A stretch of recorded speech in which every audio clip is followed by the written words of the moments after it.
right, good evening, everybody. We are live on the episode of Tech Thursdays. This is going to be episode 154. We're going to be talking extensively about Linux on this live stream because if you tuned in to last week and then last weekend's live stream, it was Linux. It was all Linux. So now I have done a lot more research throughout the week regarding Linux. So we're going to be focusing heavily on this subject for a good chunk of the stream. And then we'll probably talk a little bit about Zen 6, the latest and greatest news. We talked extensively about Nova Lake 2 weeks ago, and we also talked about Nova Lake last week in depth, heavily in depth. So this episode, we're going to be focusing on Zen 6 and the potential motherboards that will probably accompany the launch, or at least what I would like to see from the new motherboards that should accompany the launch. Now, assuming Zen 6 is still AM5, if you're already on AM5, then you don't need to buy a new motherboard. At least that's my understanding, if it's the same socket. And I think right now all the rumors point to it being the same socket, and there was an update from ASUS earlier this week about the BIOS updates for the existing x870s, which turned on QDIMM functionality, which means that Zen 6 is most likely going to be on AM5.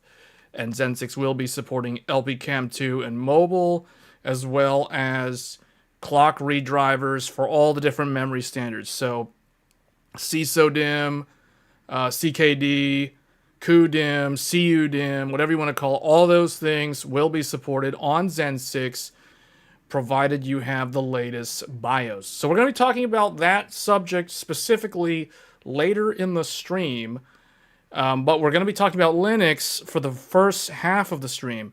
We'll talk about motherboards later, and we're also going to talk about Framework. I did talk about Frameworks Pro, like Frameworks, what is it, the Framework 13 Pro. I think the pre-orders are all like sold out. So if you want one of those for Linux, if you want to look like you have a Mac, but you're actually running Linux, natively, I don't know if those are still available. But we're going to be talking about Framework later in the stream as well, because as it relates specifically to Linux, because I've been doing a lot of research on the Linux subject. The video of the week that was uploaded earlier this week was the Linux gaming montage. So if you missed that stream, that was probably one of the most hilarious gaming live streams I have ever experienced in the history of the Game Tech Reviews channel. So I put that montage video up on the channel so that people who missed out could have seen the highlights of the Linux gaming live stream, because I did not expect gaming on Linux to be as good as it was. Last year we kept hearing that it was the year of the Linux desktop, and still a bunch of people are on Windows. You can't really move the needle on the people that are on Mac. And this year, it does seem like it might actually be the year of Linux. So I have kind of ignored Linux heavily for the last several years. But as a tech enthusiast, I recognize that now is the time to focus on Linux. When all the world is wandering or wallowing in despair due to the issues brought upon by AI, namely taking up all the DRAM, causing the prices to become unaffordable for most people. If you need RAM, it's a huge problem. It's causing all kinds of electronic devices to go up. We've seen the laptop prices go up. We've seen console prices have gone up. Handhelds have gone up. Basically, everything is going up.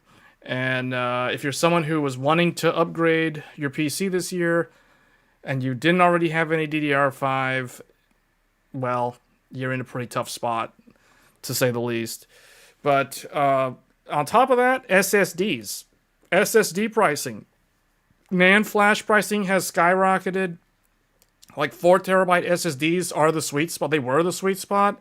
Now it's kind of hard to justify buying a 4 terabyte SSD because of how expensive SSDs are right now.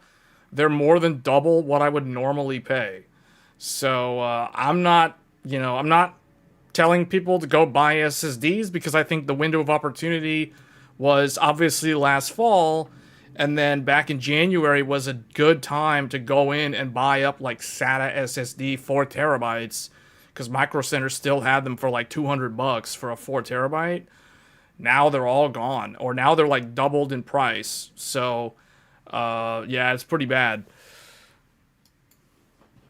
Okay, so everyone's talking about Steam Machine. Oh yeah, Steam Machine, that's in line with what we're going to talk about. So let's go ahead and, well, it's funny, you were talking about Steam Machine, we're talking about Linux, and then like what's behind me on the screen says Xbox mode for Windows 11 devices. This is kind of random to have this here when we're talking about Linux. So let's go ahead and get this out of the way. So Microsoft, in response to the year of Linux, and everyone's going to Linux in droves. We got people going to Bazzite. We're going to talk about all the distros. We're going to talk about all the distros. But man, Microsoft's like, please don't go. Please don't go. Xbox mode activate. Xbox mode activate. Enable Xbox. Enable gaming on Windows 11. Native gaming, Windows 11. You don't need Steam. You don't need Linux. You don't need a Linux handheld. You don't need a Steam Deck. You don't need a Steam box. Please go to Windows. Please stay on Windows. Mac people, you don't have to come to Windows, but don't go to Linux. Just stay on Mac. Don't bother the Windows people. Don't go to Linux. So basically, blurring the line between console and desktop gaming. Let's go ahead and make this larger. So Xbox mode. This to me is like a knee-jerk reaction to the Steam Machine, because Steam Machine is leveraging big picture mode, kind of like how the Steam Deck was. And if those of you that are familiar with big picture mode, it's kind of like if you have Steam installed on a living room PC, which is kind of like a HPC or almost like a gaming console, and you put it in big picture mode, it basically looks and feels like you're gaming on a console. So now they're activating Xbox mode for Windows 11. They're like, okay, you don't want to run all the bloatware, just turn it all off. Turn off Copilot, turn off Copilot Plus if you got one of those AI PCs, and then you can get a snappier gaming interface with Xbox mode, now rolling out across all devices. I think they mean all Windows devices. So this is it, guys. The war that we were talking about has started. The war has begun. It is literally the war between Microsoft and Valve. It's Microsoft versus Valve. This will be the next generation of the console wars / gaming wars. It is not going to be a fight fought between Xbox and PlayStation. That war ended a long time ago. In fact, that war actually ended during the PS4 and Xbox One era, when the PS4 went forth to dominate the console market in the 8th generation. So we all know how that played out. Ever since that time, Microsoft Xbox has failed to be a strong competitor against the PlayStation ecosystem. So, and we're not going to talk about Nintendo on the stream. Nintendo's just kind of doing their own thing. They're kind of like Disney and Disney Plus. They've got their own little platform. They're basically an entertainment company. That's what they are. They've got theme parks and all this other stuff. They live in their own little walled garden, kind of like, you can look at it like Nintendo is kind of like the Apple of the gaming industry. If Apple is to hardware and software ecosystem, Apple or Nintendo is to gaming industry.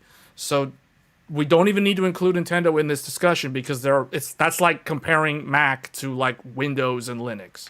You know what I mean? It's kind of like they're in their own little world. But Sony is also kind of in their own little world. Sony's a little bit different than Nintendo, because they do actually work with a much larger ecosystem of third-party game developers and studios that make their games multi-platform.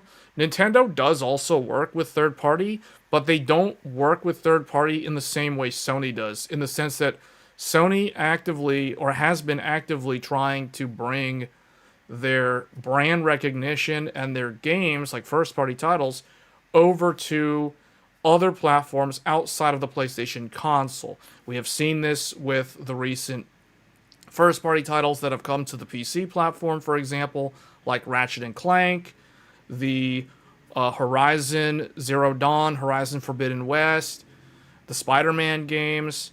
You know, they have the God of War games. You know, like a lot of these first-party Sony games have come to the PC platform. So it's unlike Nintendo, where it's like, yeah, Nintendo doesn't have a path to bring like the Pokemon games and the first party Nintendo, you know, like the Mario, the Yoshi, the Zelda. You don't see those things coming to platforms outside Nintendo's ecosystem. So there's definitely a difference there. But for all intents and purposes, if you look at the actual competition, it's not actually Sony versus Microsoft anymore. It's actually more Microsoft versus Valve.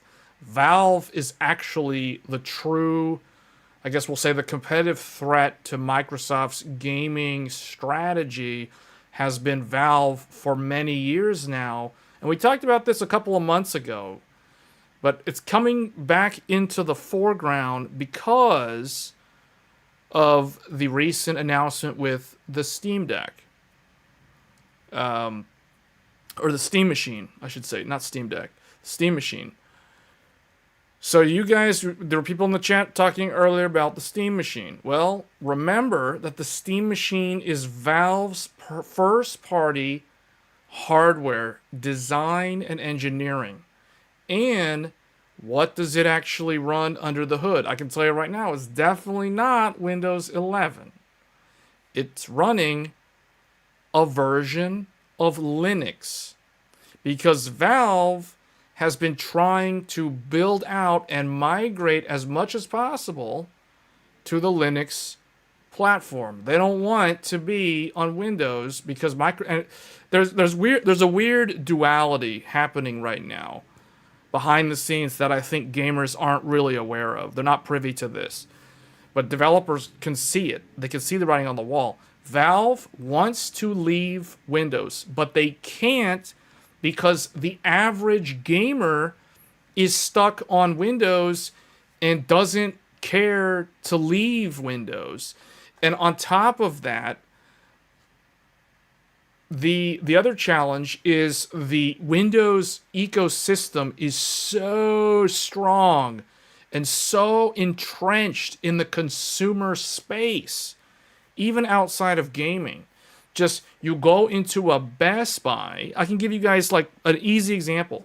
You go into a Best Buy. There's only 2 operating system options if you want to buy a laptop. You're either going to buy a Mac or you're going to buy some kind of Windows device. Microsoft Surface, Surface Pro, those are the Microsoft first-party options. Or you're going to end up getting some third-party, you know, like an OEM, ODM partner of Microsoft that's selling some kind of hardware device, whether it be Asus or MSI or Gigabyte or one of the big OEMs that do mobile devices like Lenovo, Dell, HP. And then they have the premium gamer brands. HP has Omen. Dell has Alienware. Lenovo has their Legion. So they got all the marketing. They got all the RGB glitz and all the lights and fancy things to draw in the gamers, like hypnotism. Just draw in the gamers. Draw in the gamers. Come to me. Buy that Legion. Buy that Legion. Get the Legion. Legion laptop. Legion laptop. You know, like, don't get the Alienware. Don't get the Omen. Get the Legion. No. Get the Alienware. Get the Alienware. It's cool. No, get the Omen. It's way better. It has better warranty. So they all compete amongst themselves. But at the same time, who truly wins regardless of which manufacturer closes the deal?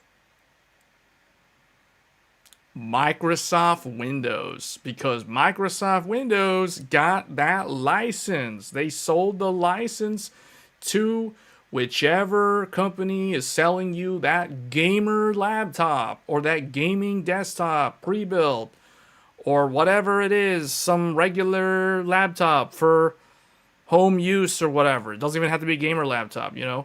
But we're specifically talking about gaming, so Microsoft wins. Every time some gamer goes and buys an Alienware, because they don't know anything, they don't know any better. I'm not trying to sound offensive to gamers or people who don't know anything about computer hardware. It's not their fault. That's just how it is. That's the ecosystem that exists. The marketing dollars have been spent. They built up this brand recognition over time.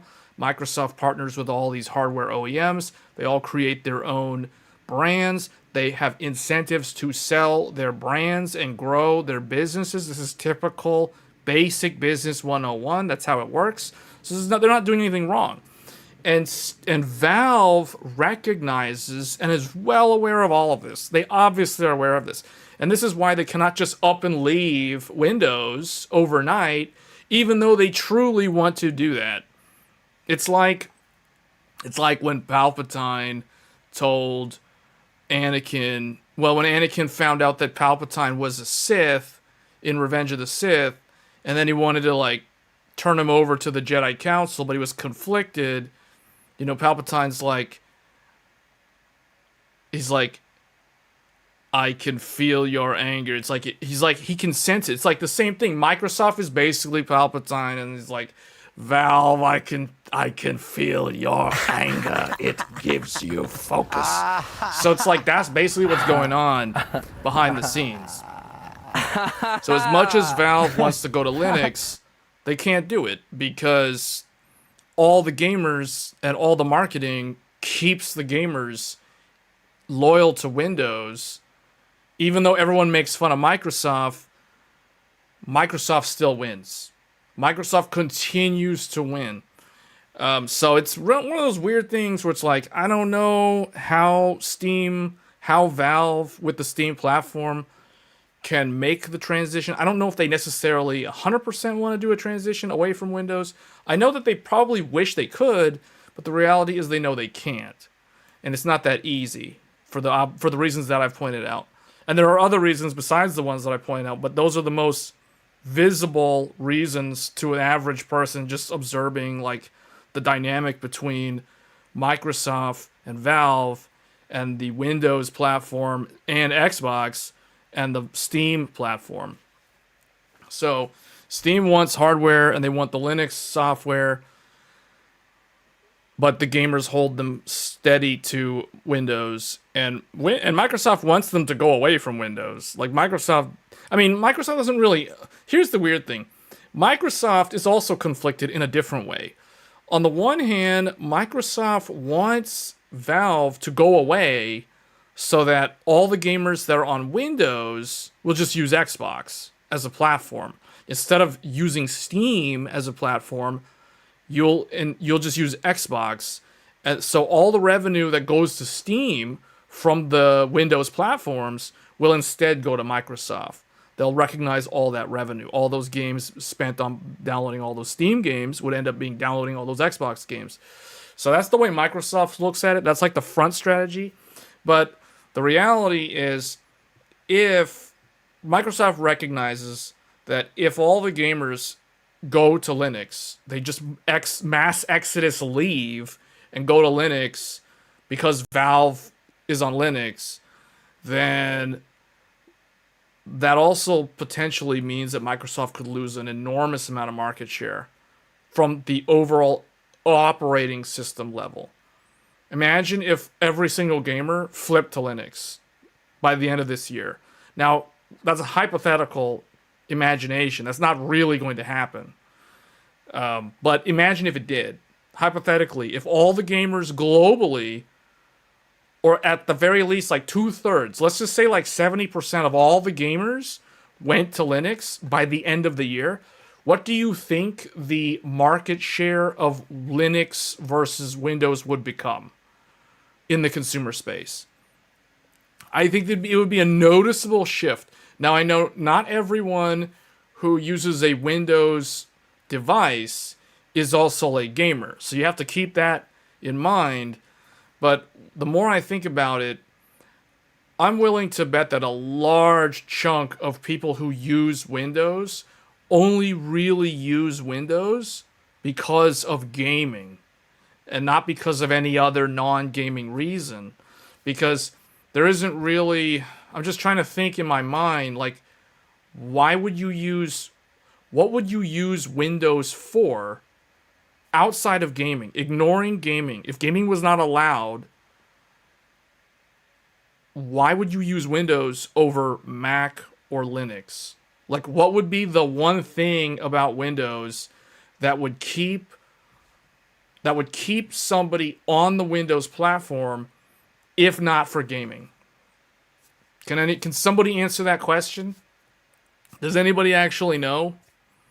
What is like the killer app or the killer feature that Windows has that would keep you loyal to Windows over like Linux, any distro, it doesn't really matter, just Linux in general, or going to Mac?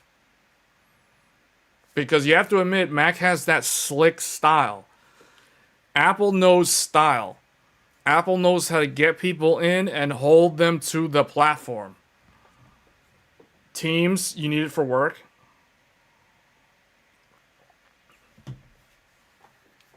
Doesn't that run on other well, Teams, I don't know if Teams works on Linux, but can't you just use some other platform though? You do realize that Teams is free. Teams is free because it's embedded into Windows, but you could use other platforms outside of Windows besides Teams. Like there's a bunch of them, you know, like Zoom, WebEx. I mean, there's other alternatives to Teams, and some of them are actually better than Teams. The only reason why so many people use Teams for corporate is because it's free. You know what I mean? Teams on web works the same. Yeah, that's the thing. So it's like you don't actually. I mean, yeah, that's a good answer though. Like that's the sort of stuff that I'm looking for. I'm looking to find out like what does Windows have that would keep somebody from migrating away from it. I'm surprised no one has said Copilot Plus yet, or Copilot, or native Outlook, or the native Microsoft Office, because the first thing that comes to my mind is Microsoft Office. You know, like yeah, I could use LibreOffice on Linux, or other free alternatives, but I gotta hand it to Microsoft, man. Office is good. The entire suite, PowerPoint, Excel. Word is like less useful than it was like years ago because a lot of other things have gotten a lot better. Like Google Docs has gotten a lot better, but Google Docs is like cloud based. But I'm saying like on-prem, local, not in the cloud. Office like Excel for spreadsheets, PowerPoint. I don't know how many people here use PowerPoint. Personally, I have to use PowerPoint and Excel a lot. A lot. So it's like, I don't know how I would function without PowerPoint, to be honest. I don't know of like a good alternative to PowerPoint that has the same level of depth and integration with all the other plugins and stuff. Same thing with Excel. Like Excel has I'm just so familiar with the Excel plugin system for different spreadsheets and macros and all kinds of other things, for spreadsheet modeling, that I don't know, man. I don't know what I would do without Excel or PowerPoint. There's another program that not everybody watching the stream probably know about. It's called Visio. How many of you have ever used Visio? I got to use Visio from time to time. So I'm very dependent on Visio, sometimes Microsoft Project, but definitely less so than in the past. But Visio, Excel, PowerPoint, and Word.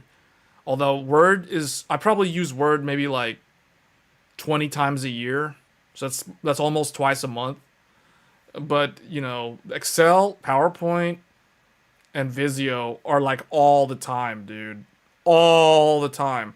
So it's like, I don't know what I would use if it wasn't for that. That is really the only reason why I still use this. There it is. The legendary brand. Once upon a time, IBM, the granddaddy of all Windows platforms, IBM with the ThinkPad brand, and then they sold it off to Lenovo, and Lenovo became what it is today because of ThinkPad. But anyway, that's why I still use the ThinkPad. Because of all those Office apps. Lucidchart, Draw.io. Are those as good as Visio, though? Do they have the same level of stencil? Does Lucid and Draw.io, do they support the level of vendor stencils and things like that you have to import?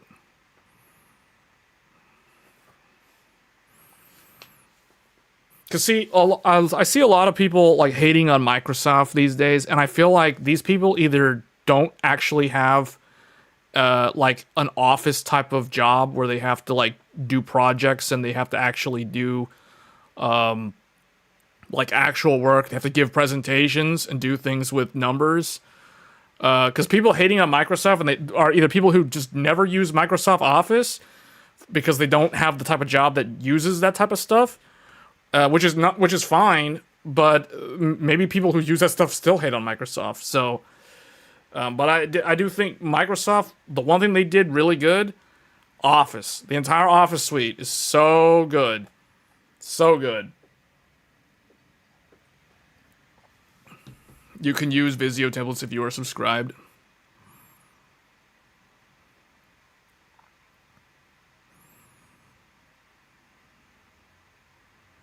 Do you have to, well, see, I don't know. I mean, does Lucidchart support, like, vendor stencils? You're saying templates, but what about, like, stencils?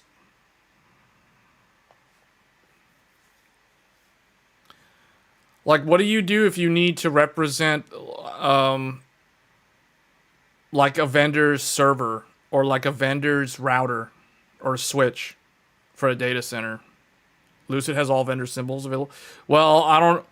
Yeah, they have all the specific models, though. I'll give you guys an example. Well, we're not going to give examples. Cisco's... Oh, they got all the Cisco ones? So they have, like, all the... So they have the Cisco... do they have Cisco enterprise devices, as well as data center and ISP? Because there's a big, big difference there. They're completely different product lines. That's like saying, do they have all the Debian distros and all the Red Hat ones?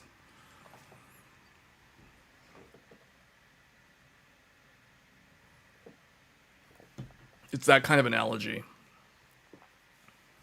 Because Cisco spawned like 3 different families. The way Linux spawned like 2 or 3 different primary distros that then went on to spawn like a whole bunch of other distros.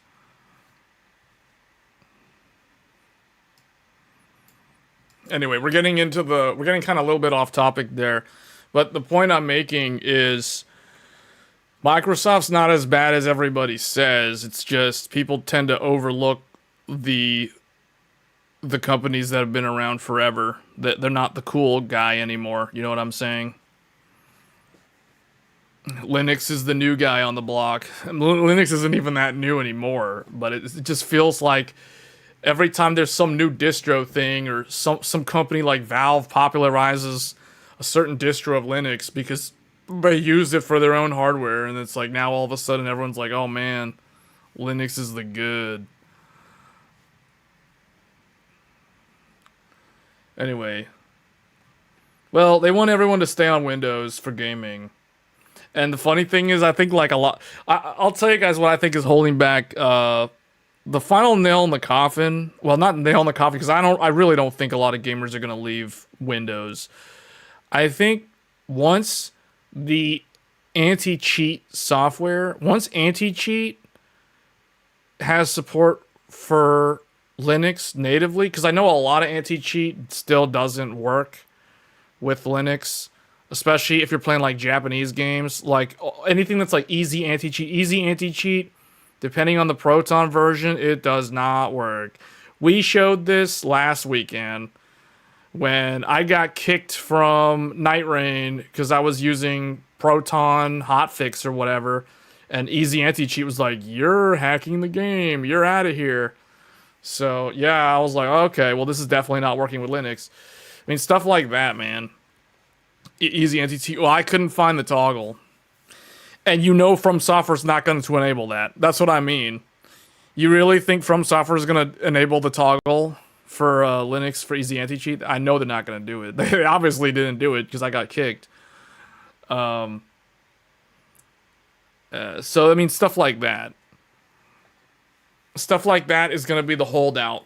That's going to prevent people from fully leaving Windows forever. You know what I mean? As long as Windows has that. So I guess if Microsoft is watching this, you better lobby those anti-cheats and those developers to not support Linux. If you want to keep the gamers, at least multiplayer gamers, on your platform. That's one way to do it. When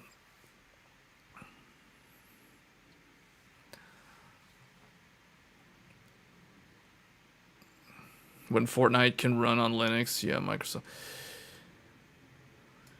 Yeah, like look at there's a bunch of games that don't work, like Valorant, a lot of like the Chinese gacha games, like Genshin Impact, Enfield, all those games that are like gacha games that are using like kernel level anti cheats or whatever. Those don't work with a Linux kernel. They're not gonna bother. So it's like Windows is still gonna be. It's not going anywhere. I'm not worried for Microsoft. I just think Microsoft needs to strengthen up their strategy, man. They need to like tighten their grip on the Windows system. They need to make it more like Mac. Control it. Control it. This is a good example. Xbox mode, man. Make those gamers happy. Make those gamers happy. Make them soft and weak so they're not going to be able to rebel. And then you got to keep them on Windows for the next decade. The next whole generation of gaming. The next generation of gaming begins like a year and a half from now. November of next year will usher in the 10th generation of gaming. At least with the PlayStation 6. I don't know when the Microsoft Xbox is coming out, but we know PlayStation 6 is November of next year. So that will usher in the next era of gaming. And, realistically, when I think about this era of gaming is basically from the pandemic to the end of next year. And it'll overlap with the 10th generation by like a year or two. So basically this decade is the 9th generation. And it had its high points. I feel like the peak of gaming in the 9th generation was probably 2023. The year of Starfield was probably the peak of gaming. After that, it's just been kind of like coasting downhill slowly for this generation. It peaked with Starfield and the games that came out around Starfield, and it kind of like, that was it. It wasn't Starfield. Just to be clear, it was not Starfield. What I mean is the year 2023. 2023 was the year of gaming for the 9th generation. That was when it hit its stride. That was the year that we started getting Unreal Engine 5 games. But man, the Unreal Engine 5 games were not easy to run when gaming peaked in the 9th generation. So, yeah, I don't know. It's kind of... It is what it is, but we're definitely on the way down. All right, let's take a look. What else we got here? Apple's fortitude. Here we go. Apple's fortitude against the DRAM shortage is commendable, but the CEO hints that iPhone price stability is reaching its limits. DRAM is starting to cause Apple to have trouble, man. DRAM, look at that. Apple would be forced to fork over $180 per 8 gigabytes of LPDDR5X, making it a tough situation as far as maintaining prices go. During the Q2 earnings call, Apple CEO Tim Cook stated, didn't he retire? Stated that the company has managed to keep a lid on costs by pre-purchasing memory storage.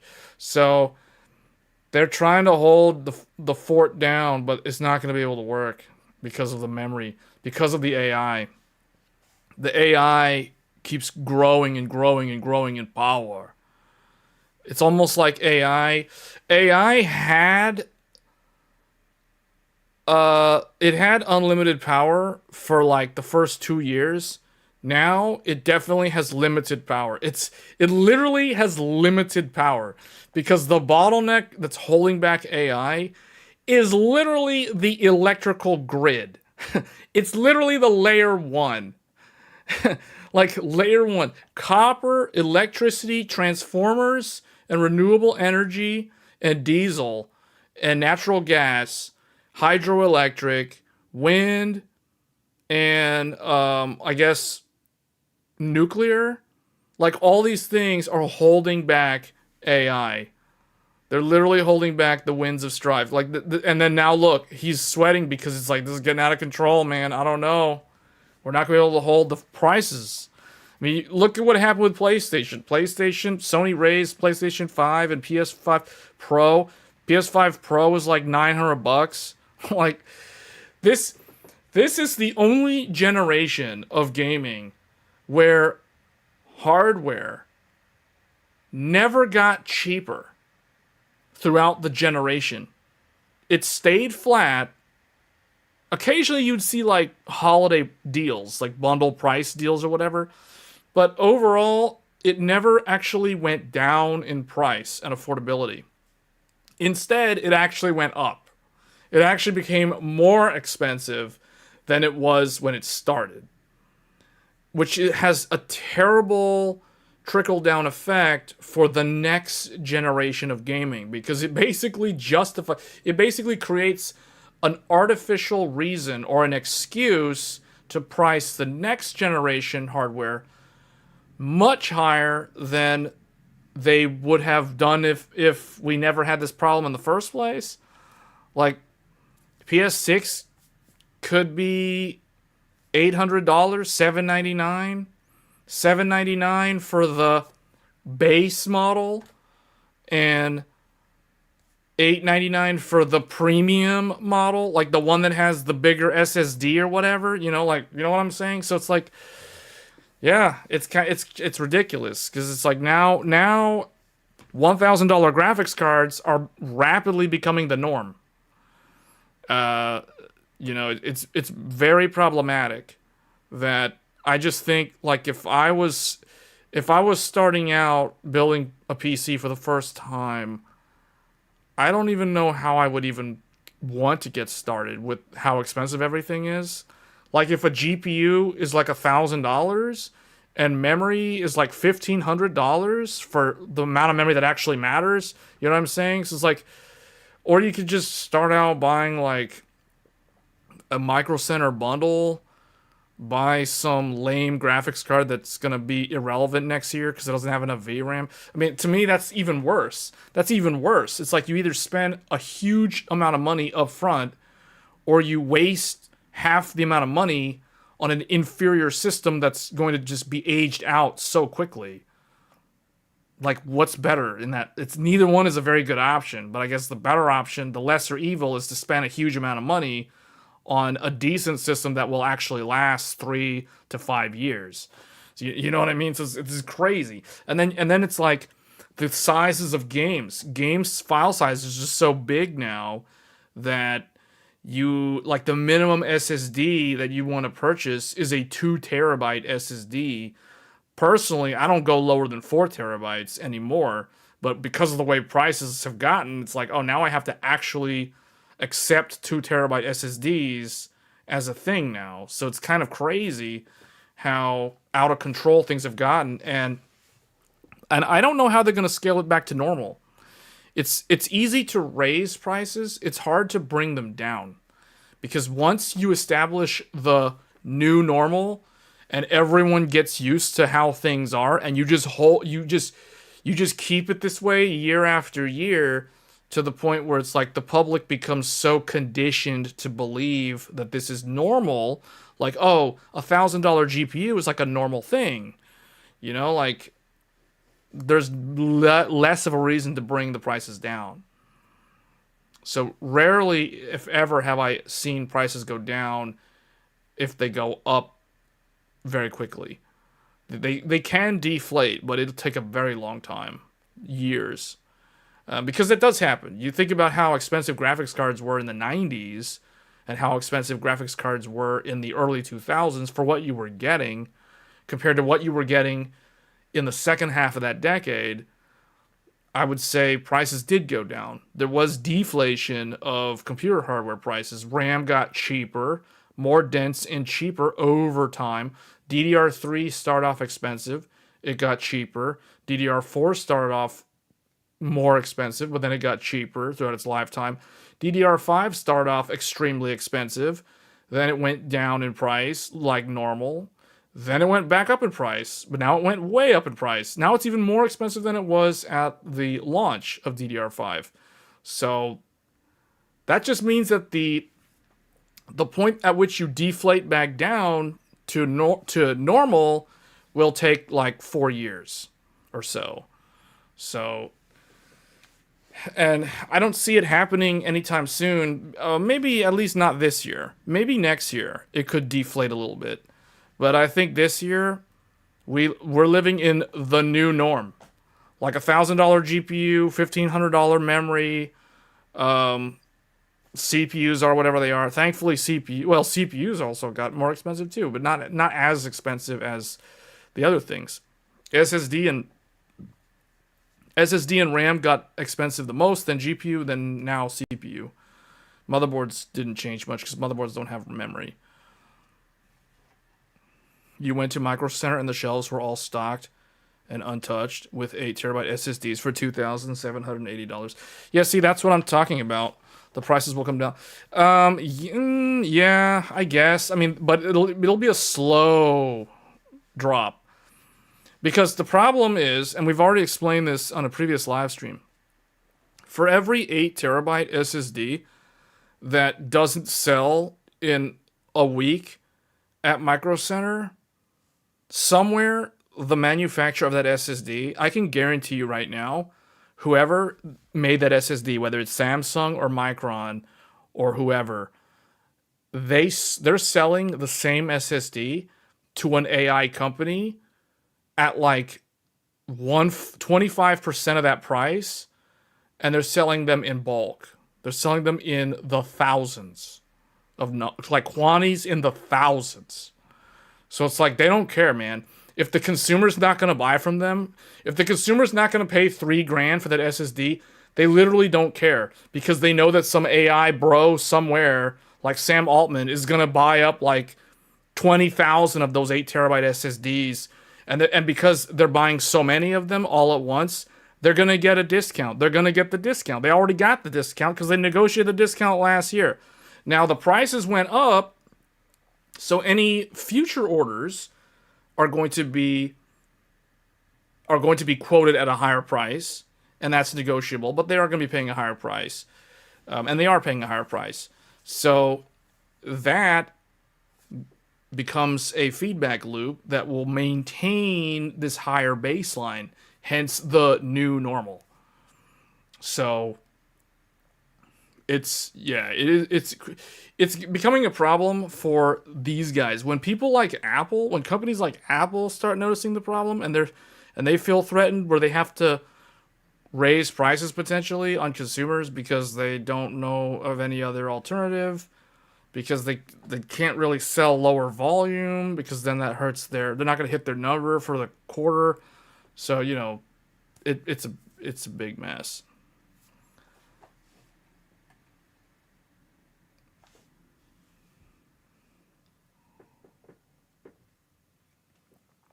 HDD prices. HDD prices are expensive right now. I don't know about you, but I remember, like, how much is an 18 terabyte hard drive? 18 terabyte hard drives should be like $200, or like a 20 terabyte or an 18 terabyte. You're supposed to be able to get those for like $200. So if those aren't $200, then those are already overpriced. So I'm just going off of memory of what I paid back in the day. So for hard drives, because I bought I think an 18 terabyte, and I think I had like a 24 terabyte and an 18 terabyte. I forgot what I paid for the 24 terabyte. The 18 terabyte, I think I paid like $200, and this was like 2 years ago. So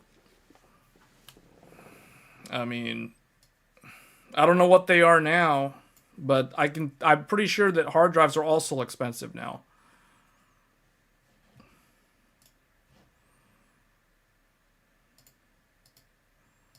Let me see. So 2 terabyte SSD equals $100. 4 terabyte SSD equals $200. 8 terabyte SSD equals $400. These are the price points that I pay typically for SSDs. And then for hard drive, I would say like 18 terabyte HDD should be like 200. 24 terabyte HDD would be like, I don't know, like 300 or 260, somewhere around there.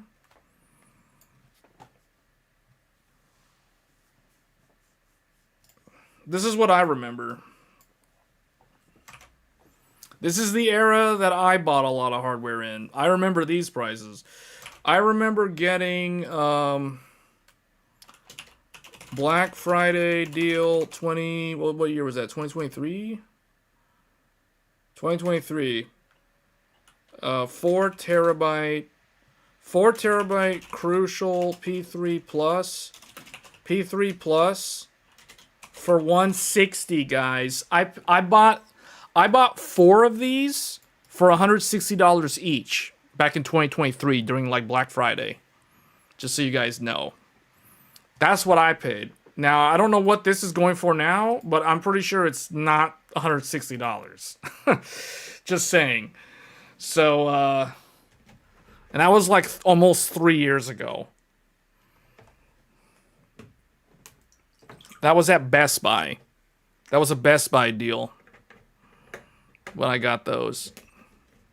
One of them is in Threadripper, one of them is in this computer, and the other one I think is in an Intel computer.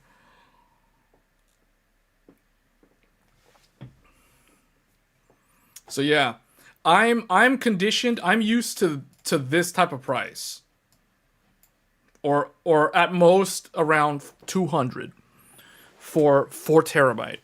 This is like what I'd buy. I don't buy 2 terabyte. I don't buy 8 terabyte because 8 terabyte in my mind was still too expensive. 2 terabyte was not giving you enough longevity in terms of storage because games are getting like super big.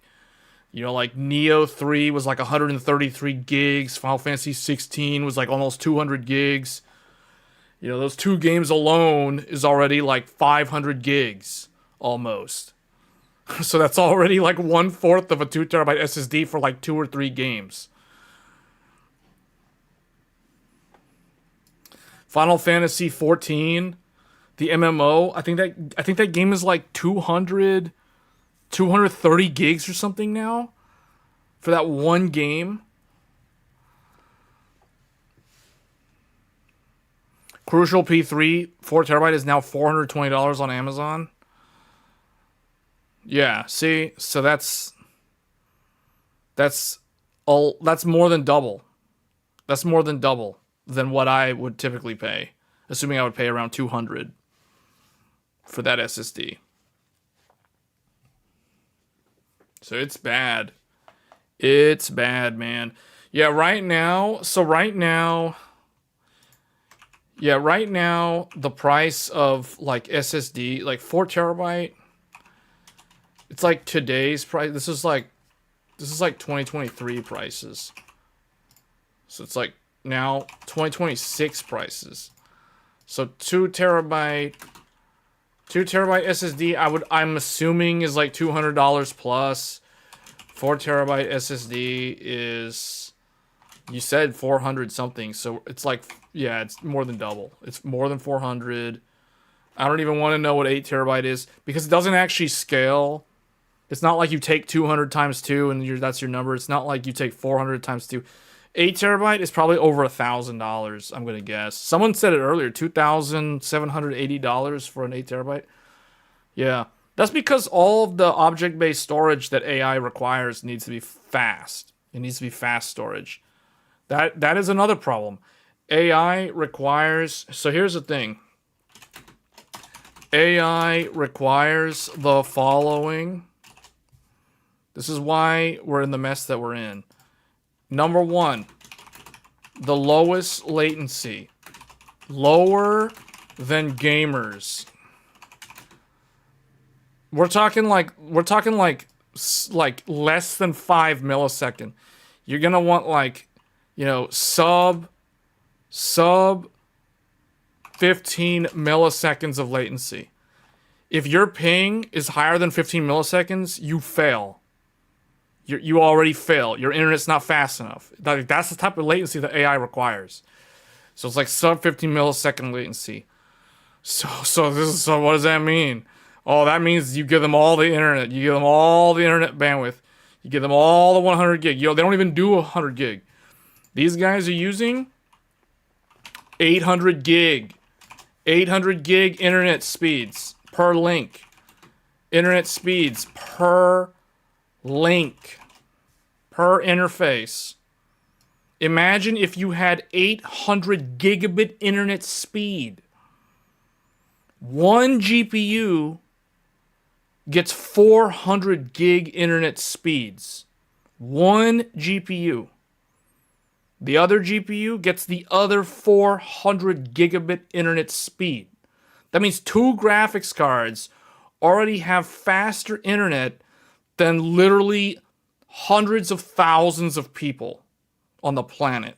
Just two GPUs together get an aggregate speed of 800 gigabit internet speed. So this is the thing, like the gamers don't even know what's going on, man. The gamers have no idea the world that they live in compared to the world of the AI. It's like a completely different reality almost. It's like the gamers live in the Flintstones era and AI lives in the Jetsons era. It's like completely different. The realm, it's like the saying, to quote a saying from Xenosaga Episode 1 on the PS2, the laws by which we are governed are just far too different. AI exists in a different plane of existence. So, lowest price Gen 4. M.2 is kin spec for 12. What? Yeah. It requires this. They require lots of memory. Fastest storage. Dense storage. Dense memory. This is lots of VRAM, or we'll just say lots of VRAM, actually HBM. So it's like they're taking all the stuff. Dense memory. What does dense memory mean? Dense memory means they need 96 gigabyte or more DIMMs, or 128 gigabyte RDIMMs. This is why DDR5 is so expensive. Because for every one gamer that needs like 32 gigs of RAM, one server needs like 4 terabytes of RAM. You know, so it's like, again, you know, and again, and we're talking about like a cluster which is like upwards of 32,000 graphics cards. So it's like you're gonna deploy a cluster of like, let me do the math real quick. Yeah. So 8,192 per cluster. This is 8,192 GPUs per cluster. So this would be, this is like B300 GPUs. B300. This isn't even RTX Pro 6000. RTX Pro 6000 is too weak. It isn't even powerful. It's like low end. It's like, just for those that don't know any better, RTX Pro, this is why I keep telling people who are considering buying RTX Pro 6000, don't waste money on RTX Pro 6000 because that's considered entry level. That's like entry level for the cloud scale AI. B300 is where it's at. So it's like they need 8,192 B300s per cluster. So we're talking, if you're going to do, yeah, you're going to do 4 buildings. So it's like, you're going to do 32,768 B300 GPUs per site. This is like per site. So this is like if you have a building or you have multiple buildings for like an AI site or like an AI factory. That's actually the word, AI factory. That's what Jensen calls them, AI factories. That's what he calls them. So you need 32,768 B300 GPUs. Maybe if Mike is in the chat, maybe Mike can help me out on the pricing on this. Like, I need to know how much is it going to cost to buy like 32,768 B300s. And I also really need to know the lead times, you know. Because if we're going to build an AI factory, this is the type of stuff that we're doing. Like, this is the sort of scale that we're dealing with. This is why gamers don't understand. Like, this is it, guys. I'm literally explaining why memory is so expensive, why the price of all these electronics have gone through the roof, and it has just created a huge problem for enthusiasts. And it's going to deflate, but it's going to deflate very, very slowly. Because we still have backlog. All right, dense storage, we're talking like 64 gigabyte NVMe, 65 gigabyte, 65 terabyte, I think. Terabyte NVMe. I think there's such a thing. Something like that. It's like 48 or 64, I think. 48 TB or 64 terabyte NVMe SSD. Like per SSD.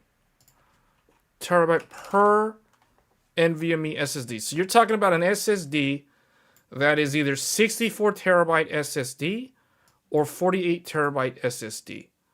And you're going to fill up the server with dozens of these. So this is the reason why NAND flash is so expensive.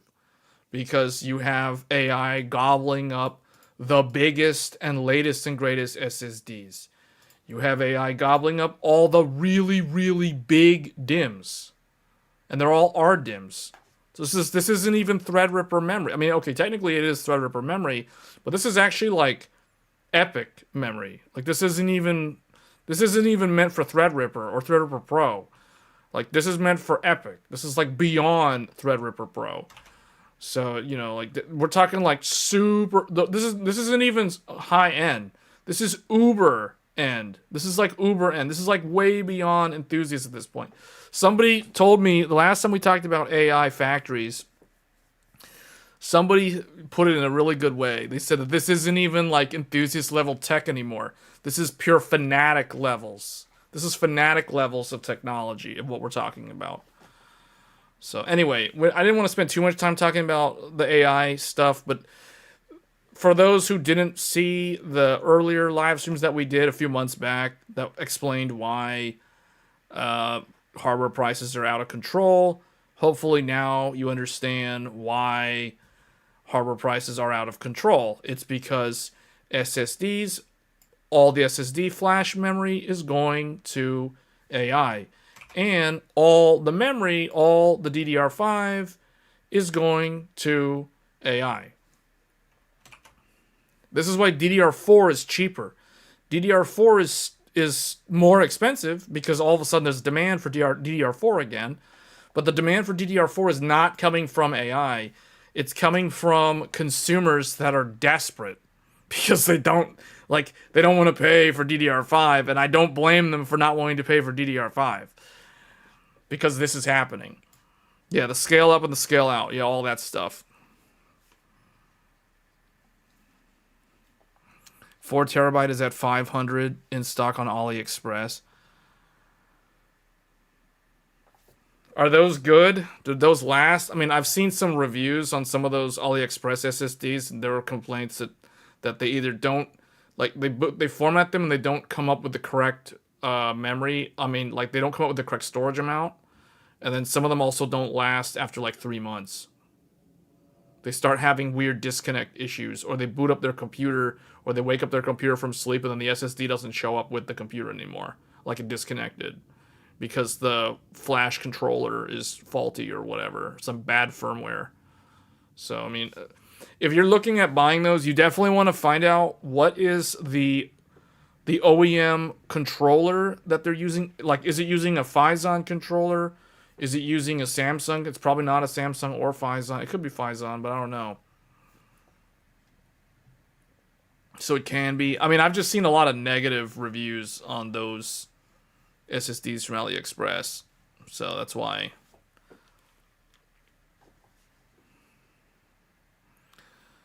But yeah, in general right now, I think like these are the new normal. Like this was the past.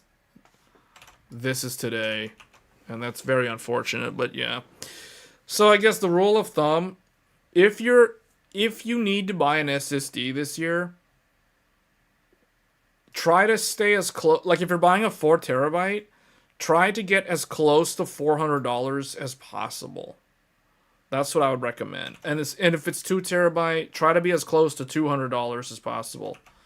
So just take the 2 in 2 TB and translate that to like 2 in 200, and then 4 in 4 TB to 4 in 400. That's the easiest way. Don't be paying $500 or more for a 4 terabyte. That's already too much money. And don't be paying over $300 for a 2 terabyte. That's too much money. Like if I had to buy SSDs this year, I would accept 4 terabyte. I won't like it. I'm not happy about it. But the reality is if I need an SSD, I mean, $400 for 4 terabyte is kind of the normal now. So it's gotten to the point where you're basically paying, what is that, like $1? This is 4 terabyte. This is 4,000 divided by 4. Well, no, 400 into 4,000. You're paying 10 cents. 10 cents a gig. 10 cents a gig. I'm used to paying like 5 cents a gig. So now we're literally at double. So yeah. Try to stay as close to 10 cents a gigabyte as possible. That's how you know if you're getting an acceptable deal with the current prices for SSDs. Yeah, if I had to buy an SSD, I'd buy that. I'd buy the Crucial P3 off of Amazon. That's what I would get. I know it's reliable. It's not the fastest, but I know it's reliable. I have 3 of them, and they've all worked perfectly fine on 3 different computers. 3 different motherboards, 3 different brands. Asus. One of them is in an Asus. One of them is in an MSI, and I think the other one is also an Asus or a Gigabyte.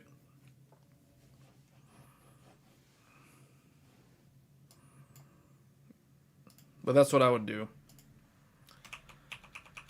Okay, let's change topics here for a second. Hold on, let me make sure. Okay, the Apple. We talked about Apple. We talked about Microsoft. Oh yeah, let's talk about Steam. Is it the Valve thing? Where is the hardware?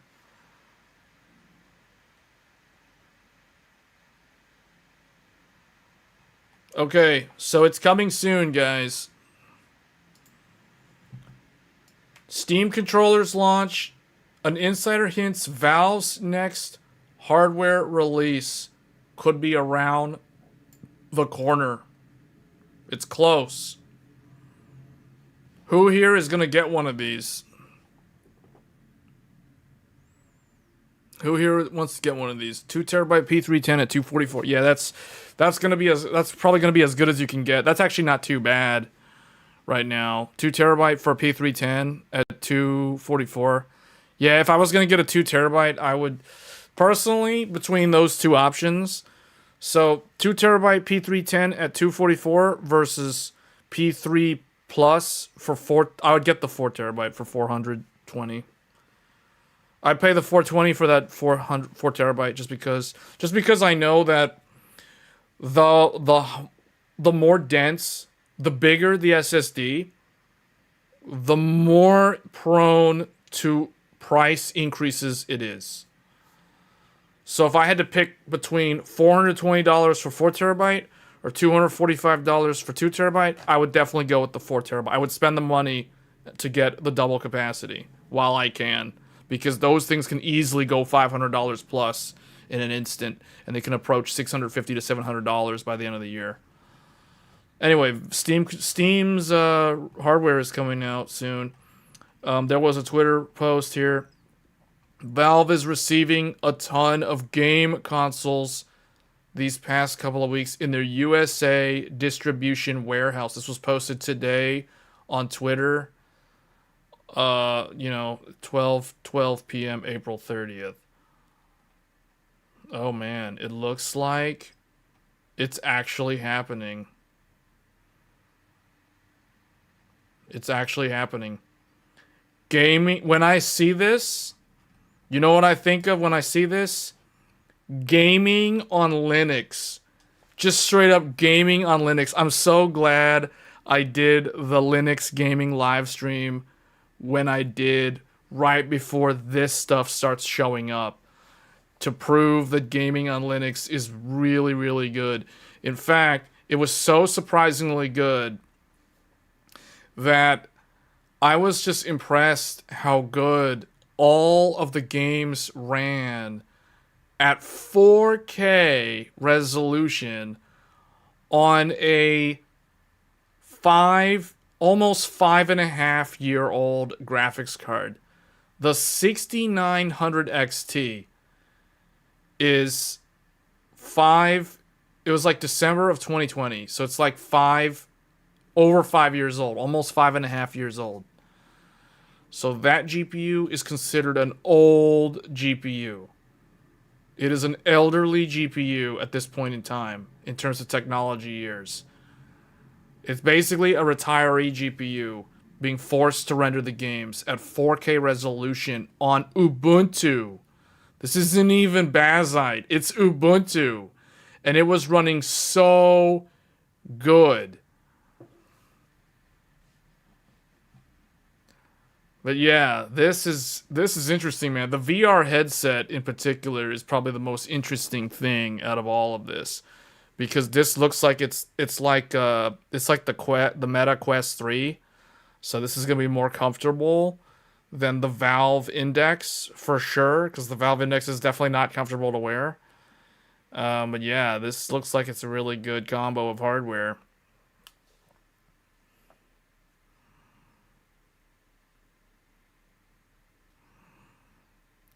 Yeah, it's very good. Uses less RAM too.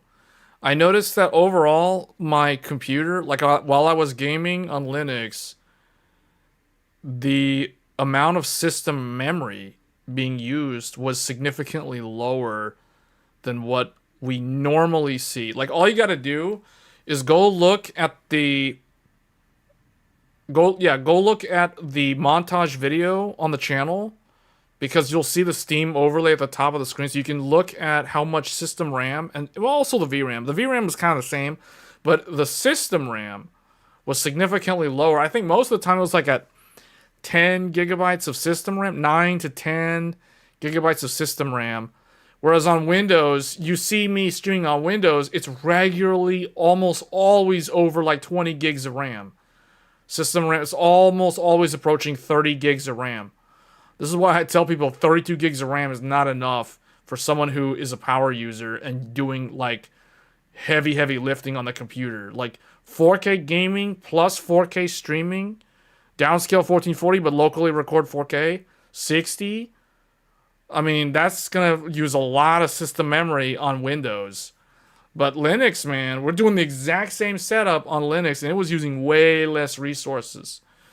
So you can get a lot of mileage out of lower end hardware on Linux. Not necessarily the GPU, but the CPU, the RAM.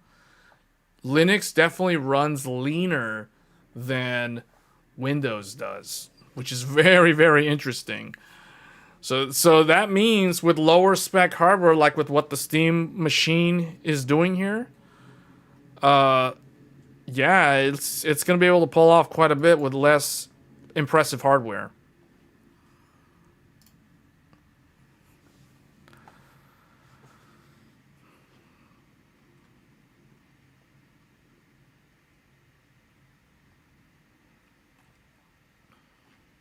This is going to be interesting. All right, hold on. I want to do a poll because I didn't capture the data, like how many people. Hold up.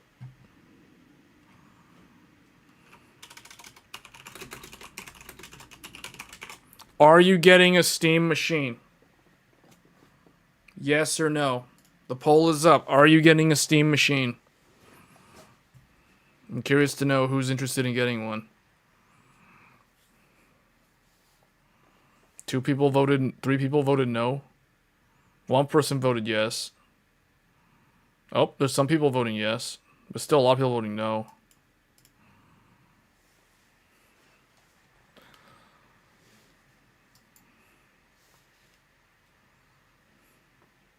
I just thought of another poll question.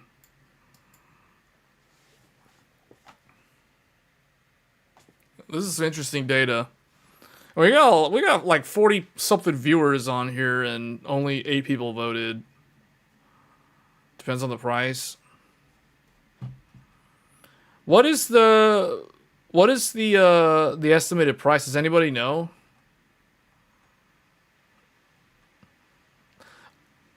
I don't actually know. I'm gonna guess that the price is gonna be like $700, $800, somewhere around there. If it includes the VR headset, it's probably gonna be like 700. 700 to 900. Some I don't know about 900, but like I think 699. That's my guess without knowing any of the context of what is in the hardware. Given the current market, it might be 900 plus. If the controller is 100, I can see the machine being close to 1,000. Really? What is the spec of the hardware?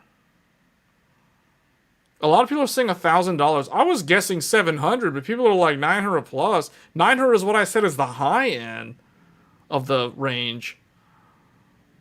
Guessing 600 for the 512 and 700 for the 1 terabyte. Oh no, I forgot about that. Uh-oh, it's got storage. Oh no, storage. Oh man, if it comes with NVMe, no, no, no, no, no, no, no, no, no. Oh no, it has storage inside. How much RAM does it have? How much RAM?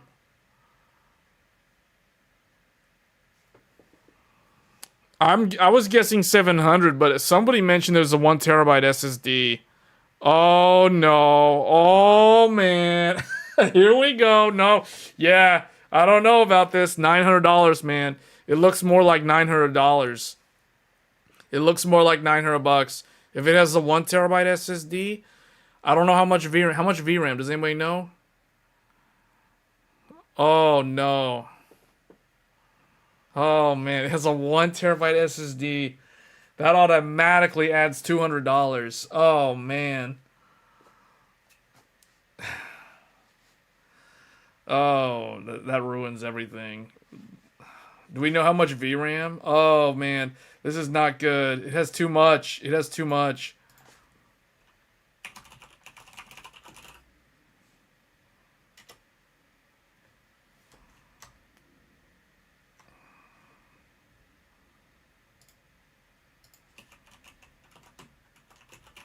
Does it have it? 8 gigabytes.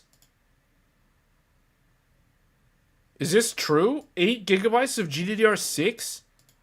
Navi 33 with 1,792 cores.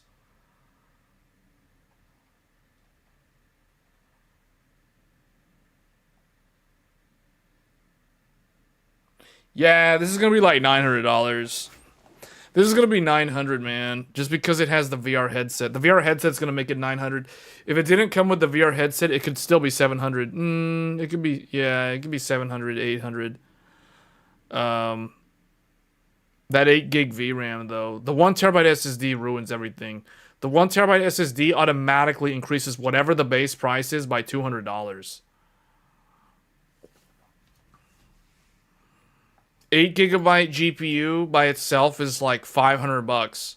So 500 plus 200 is 700 because of the storage device. Then you have the rest of the platform, which is subsidized. So I'm saying it's like $900. Now that I think about it, if the VR headset, oh, it doesn't come with the VR. Okay, so $900 with no VR headset. If they want to say the VR headset, it's probably gonna be 1100, 11 to 1200. 11 to 1200 with the VR headset, or $900 with no VR headset. So expect 899. It's gonna be like a PS5 Pro. They're gonna price it like a PS5 Pro. It's probably what it's gonna be doing. PS5 Pro is actually faster though, isn't it? Like, this doesn't look like it's as powerful as a PS5 Pro.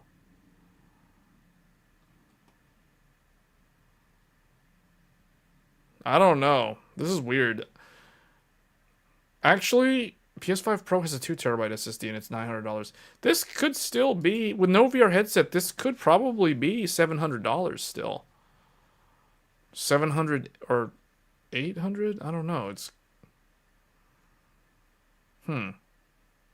There is a limit on how much they can charge because of the other consoles. The handhelds, the PlayStation 5, those things kind of confine how much they can charge. They can't go and be like, oh, it's $2,000, guys. No one's going to buy it then.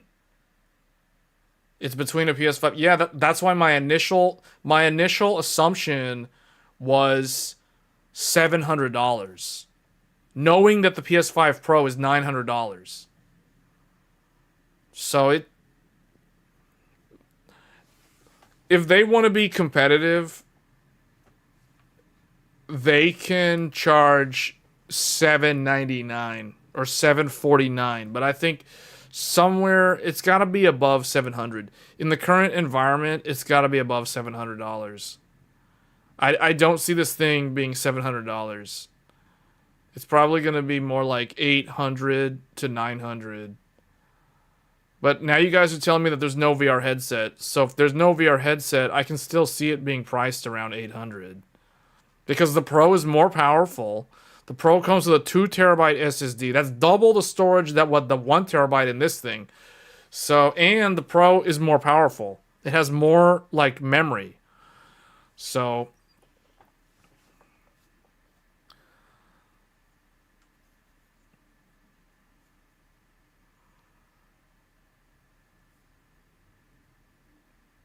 Valve is going to make Steam machines most likely. We don't know how many SSD and RAM. Everything is messed up, man. I told you it's all because of RAM and SSD. NAND flash and DRAM. NAND flash and DRAM. If there's one theme that you will remember for the rest of your life when you think of 2026, RAM or NAND flash and DRAM. NAND flash and DRAM. That's literally 2026 in the mind of an enthusiast. That's all you're going to remember. NAND flash, DRAM. NAND flash, DRAM. DRAM. DRAM. DRAM. That's all it is the whole year. NAND flash and DRAM. You want to buy a laptop? Too bad. NAND flash and DRAM. Unless you're going to bring your own, NAND flash and DRAM. NAND flash and DRAM's like 60% of that laptop. Like, who cares about that CPU? Who cares about whatever GPU's in there? No one cares. It's NAND flash and DRAM. Oh, you want a 2 terabyte? Too bad. NAND flash and DRAM. Oh, you want 96 gigs of RAM for your laptop? Too bad. NAND flash and DRAM. NAND flash and DRAM. Everyone wants 96 gigs of RAM, but they can't have it because of NAND flash and DRAM. CPU shortage is next in line because of AI. Oh no, don't know. Wait, no, hold on, wait, hold on. We haven't even gotten through the NAND flash and DRAM yet. CPU shortage. Wasn't somebody watching the Linux gaming live stream talk about how they're already set up? They got like 9 Linux PCs all running. Can you imagine? 9X Ryzen 9 9950X for mining XMR. Like, for real? Like, really? Oh man, it's happening again? People are mining crypto using CPUs on top of like a NAND flash and DRAM shortage? And soon there's going to be a CPU shortage because of A. Oh no. Yeah, that's exactly. Oh no. Oh no. No. That's 2027, man. That's 2027. 2026. 2027. We'll just put 2027 over here. 2027 is agentic AI and MCP.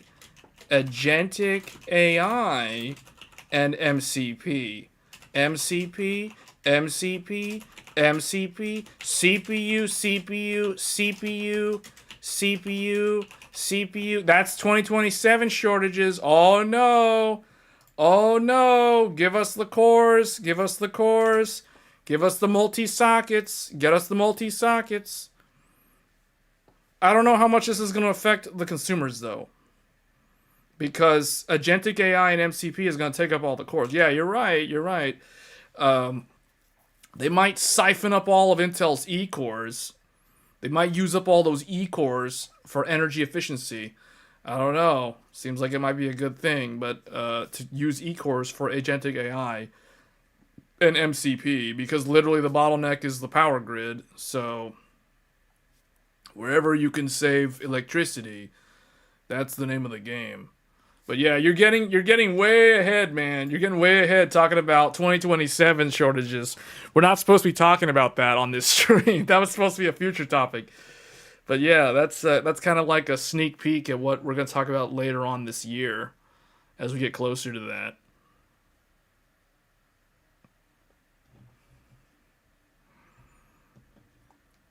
Well, no. GPU. Yeah, GPU is for the inferencing, but you gotta remember, there's this thing called MCP. MCP is the new thing that's changing the way the game is played, and the game is called AI. MCP relies on the CPU to basically act as it's basically the overhead. It's basically making the decision on who do we talk to. So like if I have a GPU cluster and I got another one over here and I got a really big one over here. So if I got GPU cluster 2, GPU, or this would be like remote AI factory over here. So the CPU will manage the interconnectivity between these things. So you're going to need serialized processing power to basically orchestrate and control at the upper level. So you could think of it like this. If you're familiar with network fabrics, you can think of the GPU. GPU equals the data fabric.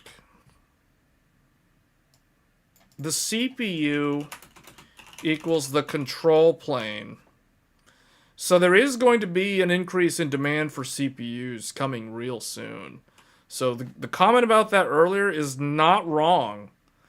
But yeah, the immediate thing is people are going to think, oh man, GPUs.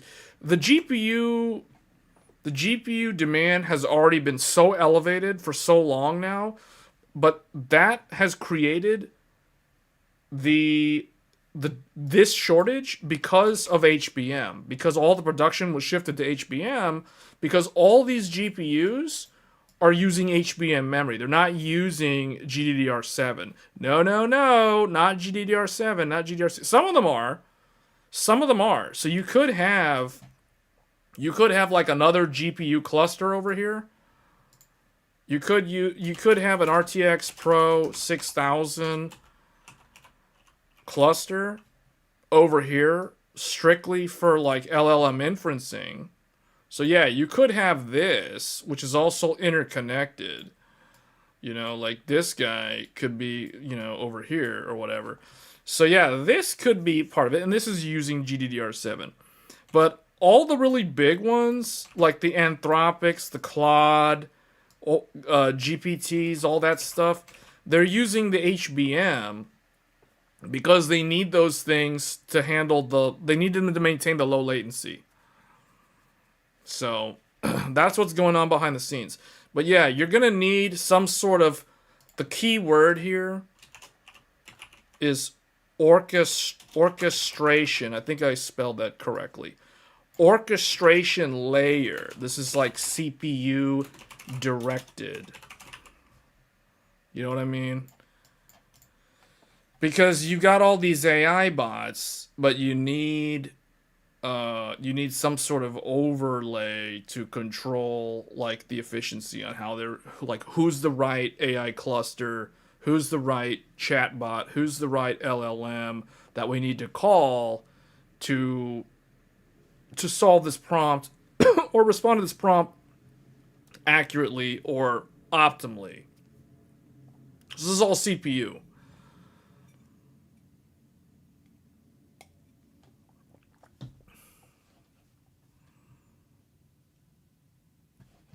Yeah. So, yeah, definitely. So that's going to create a problem. But that's not really going to be a noticeable problem to the public until 2027. So, yeah.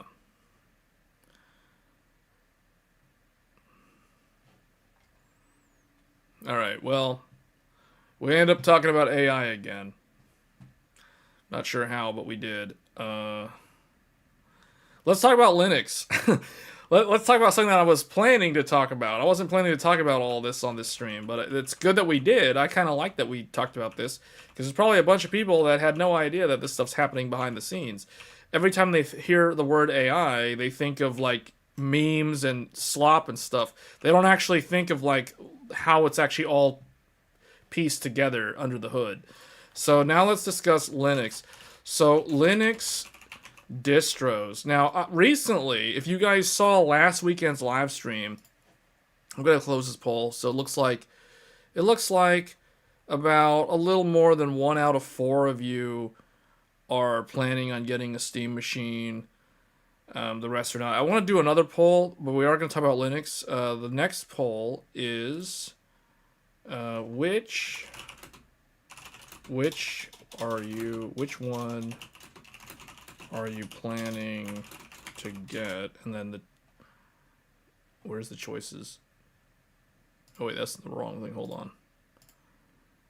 Which of the following are you planning to get? And the choices are these.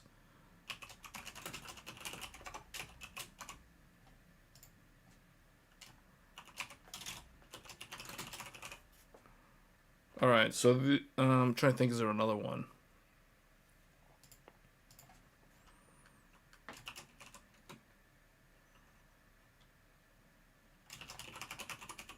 I guess we'll just leave it with these for now. None of the above, I guess.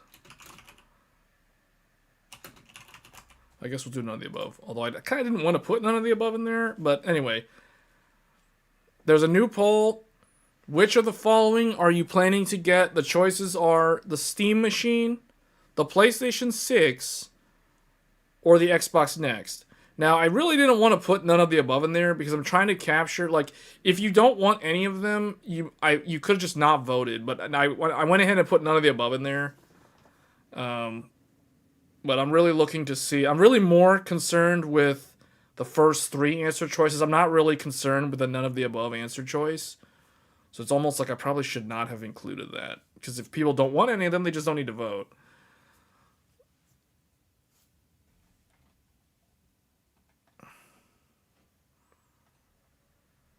Isn't the Steam Machine a Linux PC? All right, Linux distros. So I have been doing a lot of research on Linux recently. Let me see. Yeah, I've been doing a lot of research on Linux, and I learned a lot of things. A lot of things were learned because I did not know any of this until this week.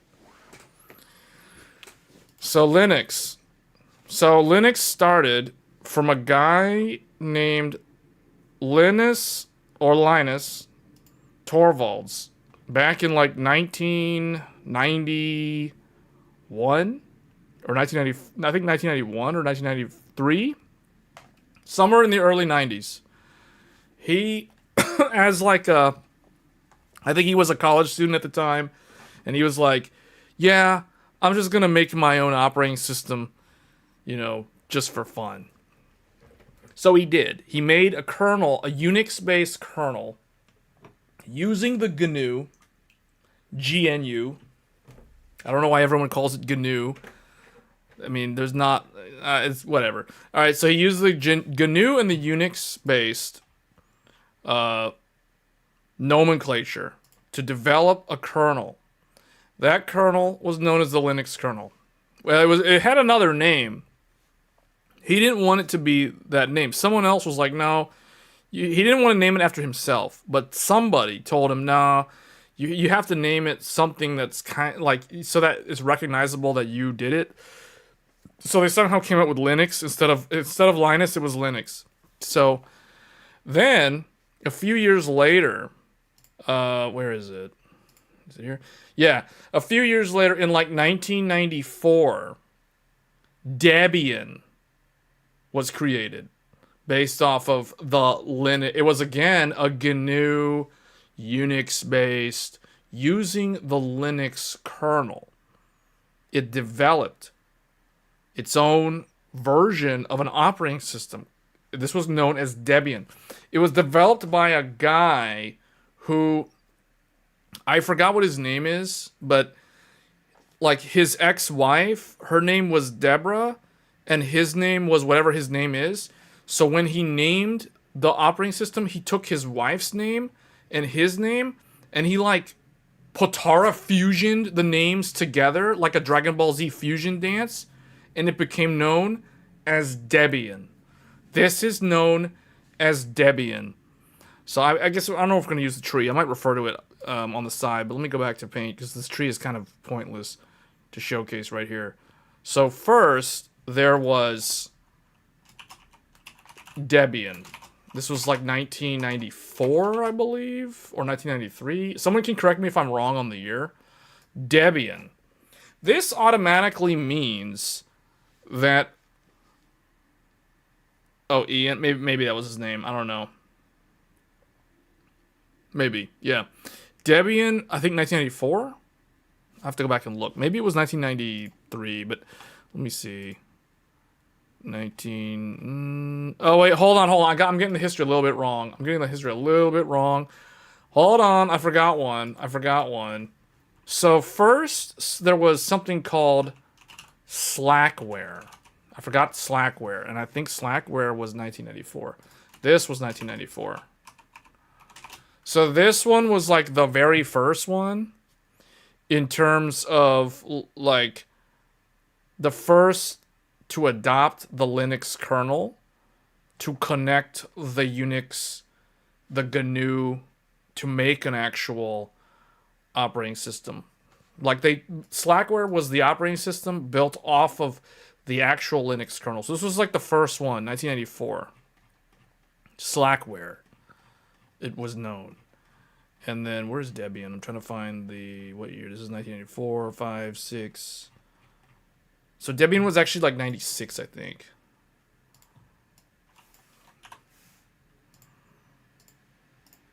This was the other one, though. Whoops.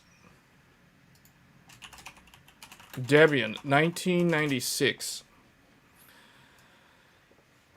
So, Slackware... I guess we can go back. Let's go look at what they created. Yeah. So, Slackware, you can see, 1994. Slackware would go on to spawn a whole bunch of different distros. Sentry Firewall, Palmo, Vector, Super Gamer. Super Gamer is based off of Vector. And then Freepia, Slacks, Whoopix, Nonux, Saxonos, Tumix, Wolvix, Alice, Parse Linux, DVL, NimbleX, Arduous, LG3D, Clax, Mutagenics, you know, like all these, so many things. Then there was BearOps, Root, Blin, Evil Entity. Okay, yeah, that one. Okay. Open Lab, Runt, Buffalo, Dark Star. I mean, sometimes I wonder how legit a lot of these distros actually are in terms of like how usable are these things, or just some rando decide, hey, I'm just gonna fork the kernel from Slackware. I'm just gonna make whatever, because I've never heard of these, to be honest. I have no idea. But Slackware was the OG. Like, this was the first one to take the kernel that Linus Torvalds built and turn it in, or like connect it up to an actual operating system that would be built off of that kernel, like actually using the kernel. So yeah, Patrick Volkerding was the guy who developed Slackware on top of the Linux kernel. And it went on, you can see it spawned like all these different variants. You got all these other ones up here that are not, that are kind of like separate from this. The other big one that we were talking about earlier was called Debian. Well, hold on, what year is this one? I gotta track this one. 97. Okay. So the next one, the other one was Debian in 96, and Debian is very famous.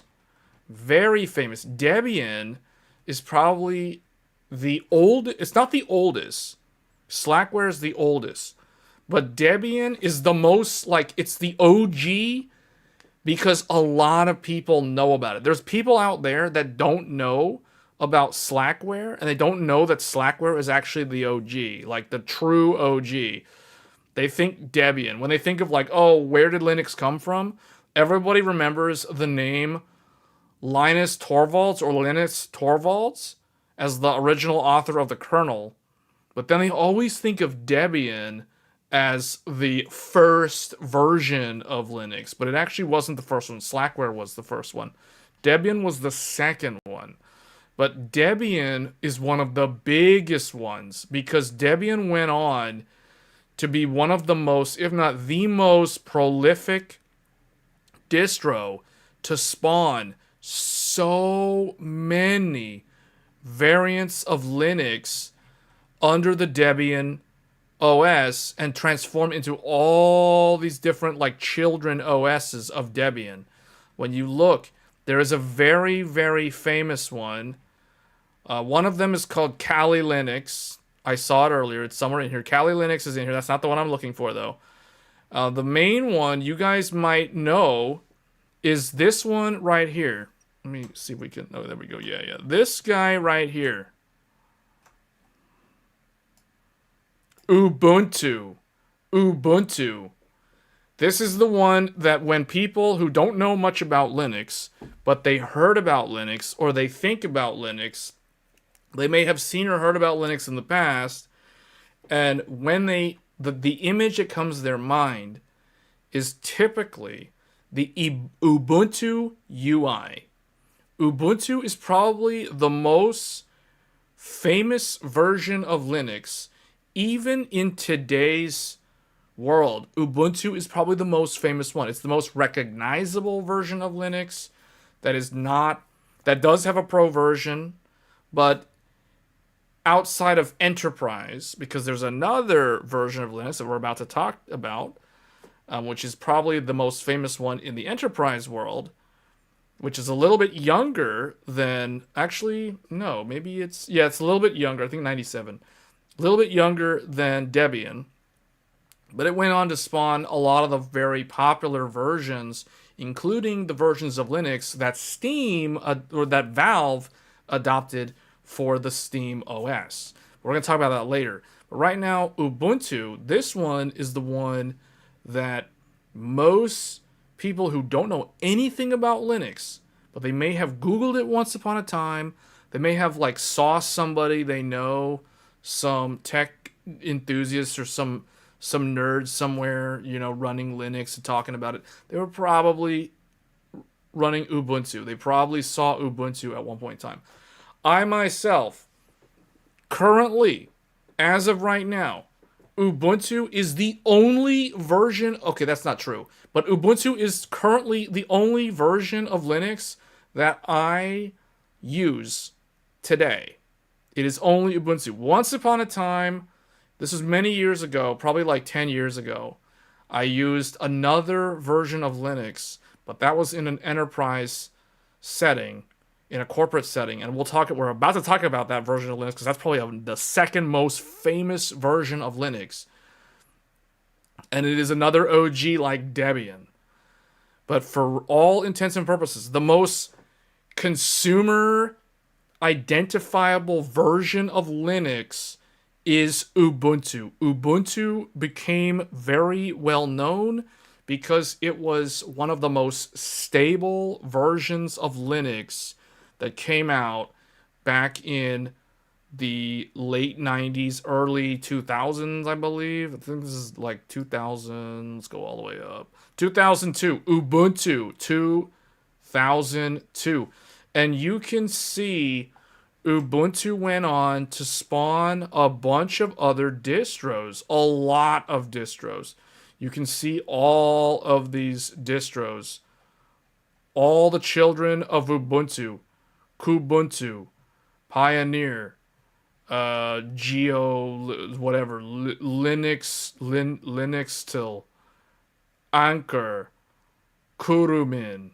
Like, there's so many of these different versions of Linux that are all based off of Ubuntu. But Ubuntu is the only one that I feel comfortable using today because this is the only one that I've actually used in a home lab setting. This is the reason why when you guys saw me doing the Linux gaming live stream, all I did was take my Ubuntu desktop, my high-end desktop, my old Threadripper from 2018, and I installed Ubuntu on it natively. No virtualization. We're not running it in like a Windows VM. No. Natively running Ubuntu on bare metal, and I went and installed Steam. Going in Firefox, I went to Steam. I downloaded Steam. I installed Steam using whatever the package manager was that Ubuntu used.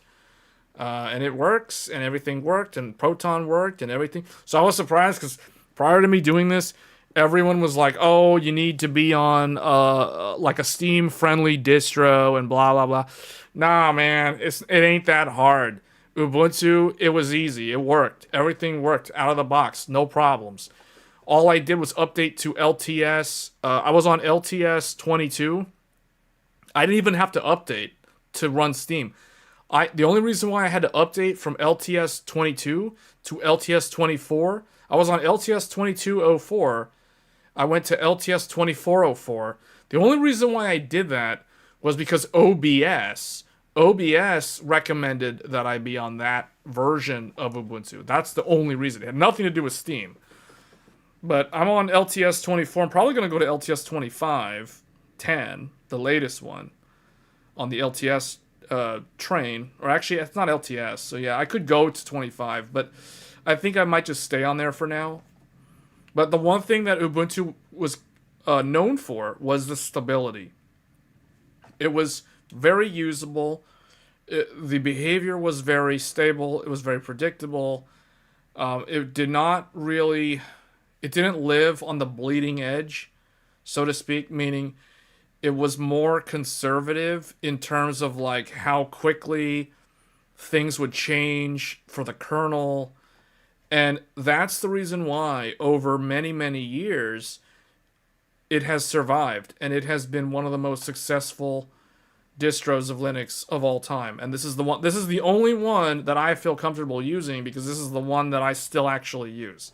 Now, once upon a time, there was another version of Linux that I used to use a long time ago in a corporate setting. I never used it outside of work, but it was a version of Linux that is its own thing.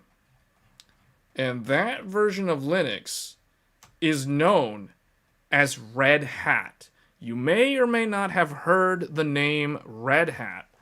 Red Hat is probably the second most famous version of Linux, second only to Ubuntu, because 1997, so it's newer than Debian, but it is older than Ubuntu. And it has been around for a very long time. In fact, it is actually probably the most used in the corporate world, like in the actual business world. If companies are going to deploy a Linux distro for their corporate server environment, and they're not going to pay Windows Server license fees, Red Hat Enterprise, which is the commercial version of Red Hat, is typically what I have seen them use. And this is the only setting that I have ever used Red Hat. And I have probably not touched Red Hat in over 10 years. So I am very, very behind and rusty when it comes to the Red Hat ecosystem. Like, I would not feel comfortable using the Red Hat CLI because all I know is sudo apt, sudo apt, apt, apt, sudo apt, apt. I don't even know like what you do with Red Hat because Red Hat doesn't, as far as I remember, Red Hat doesn't use apt. It uses some other weird thing. It uses something called yum, Y-U-M, yum, and then yum got transformed over the last like 15 years because of another distro that was spawned very, very shortly after Red Hat was introduced.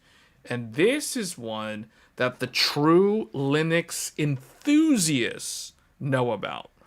This one is called Fedora. And Fedora is the one that you will hear. That name comes up all the time when you talk with people who know Linux.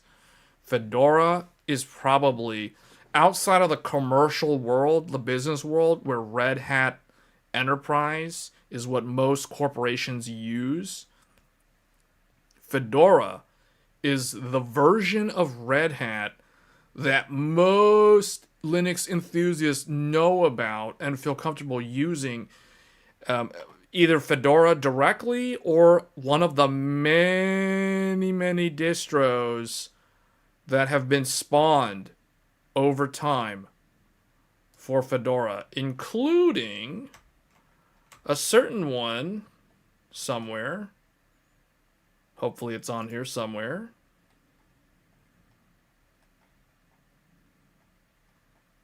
I don't know where it is. It should be on here somewhere, I hope. Where are you, Bazite? Bazite? Well, Bazite is hiding somewhere. But somewhere there is a distro based off of Fedora. I don't know why I can't find it. This is a picture, so I can't just search it. But you may have heard gamers, Linux gamers, mention the name Bazite. Bazite is a distro based off of Fedora. But Fedora is one that comes up a lot. Every single time I ask for recommendations of Linux distro, what Linux distro should I use? There's always at least one or two people that immediately mention Fedora, or if not Fedora, one of the distros that is spawned from Fedora. So many people are recommending Fedora. Bazite basically equals Fedora, but there's a catch there. Nobara is also based off of Fedora. So at its core, Fedora is the root distro for all these gamer type distros that people keep recommending to me. But keep in mind, I am someone who only really knows Ubuntu. Ubuntu is the one that I have a lot of experience with. So this is the one that I typically go to. And this is what I do today. But because of all this discussion about Bazite, all that stuff, so let's talk about these differences. Now that we've gone through the history of Linux. So we talked about Debian, we talked about Slackware, Red Hat, 1997.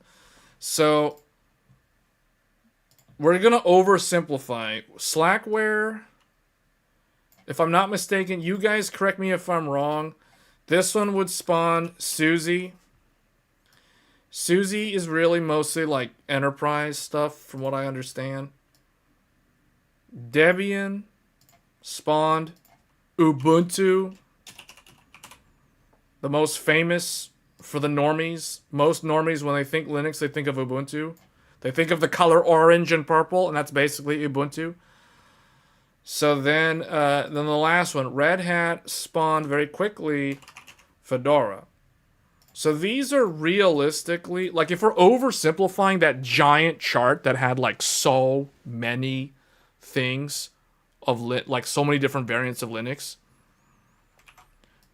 these are the oversimplification. There is another one that I want to mention briefly. So there is one known as Arch. I gotta talk about Arch. Arch is like 2004, I believe. Arch is another one that I think it's its own thing, if I'm not mistaken. You guys can correct me if I'm wrong, but I think Arch came out of nowhere and is basically just Arch. Like it's just there. Arch came out of the early 2000s, mid 2000s, and it has just kind of like existed. I don't know why, but it's there. But if we're oversimplifying it, we're not really going to talk too much about SUSE Linux, because most people, most gamers, most regular people that are thinking about getting into Linux, SUSE is not the one to go with. Like this is probably, even though it's from the OOG, like the original Slackware, it's not the one that most people are going to recommend. I don't know why they don't recommend it. For some reason, SUSE just didn't really catch on in the regular consumer, like the regular hobbyist space, and it's kind of delegated to like an enterprise world. Red Hat is similar to SUSE in the sense that it is also very commercial focused, enterprise focused. But the difference between Red Hat and SUSE versus like Microsoft with Windows is Microsoft sells you Windows via a licensing agreement, and that's how you give Microsoft money, is through the license agreement. Now, if somebody wanted to use like Red Hat, for example, they don't have to pay for Red Hat directly to the commercial entity that maintains the Red Hat distro, but where Red Hat makes money is by selling the post-sales support services and support. They'll sell things like installation services, post-sale support services. So like, let's say something's wrong with a database, you don't know the Unix sudo whatever commands, like you need help, you can call Red Hat, open a case with the Red Hat people, and they can help you fix it. Obviously, you're paying for that service contract. That is how Red Hat makes money off of Linux. It's in that sort of ecosystem. They sell services around the distro. That's how Red Hat works. My understanding is SUSE works the same way. They have an enterprise version that is very similar to Red Hat Enterprise, and they do the same thing.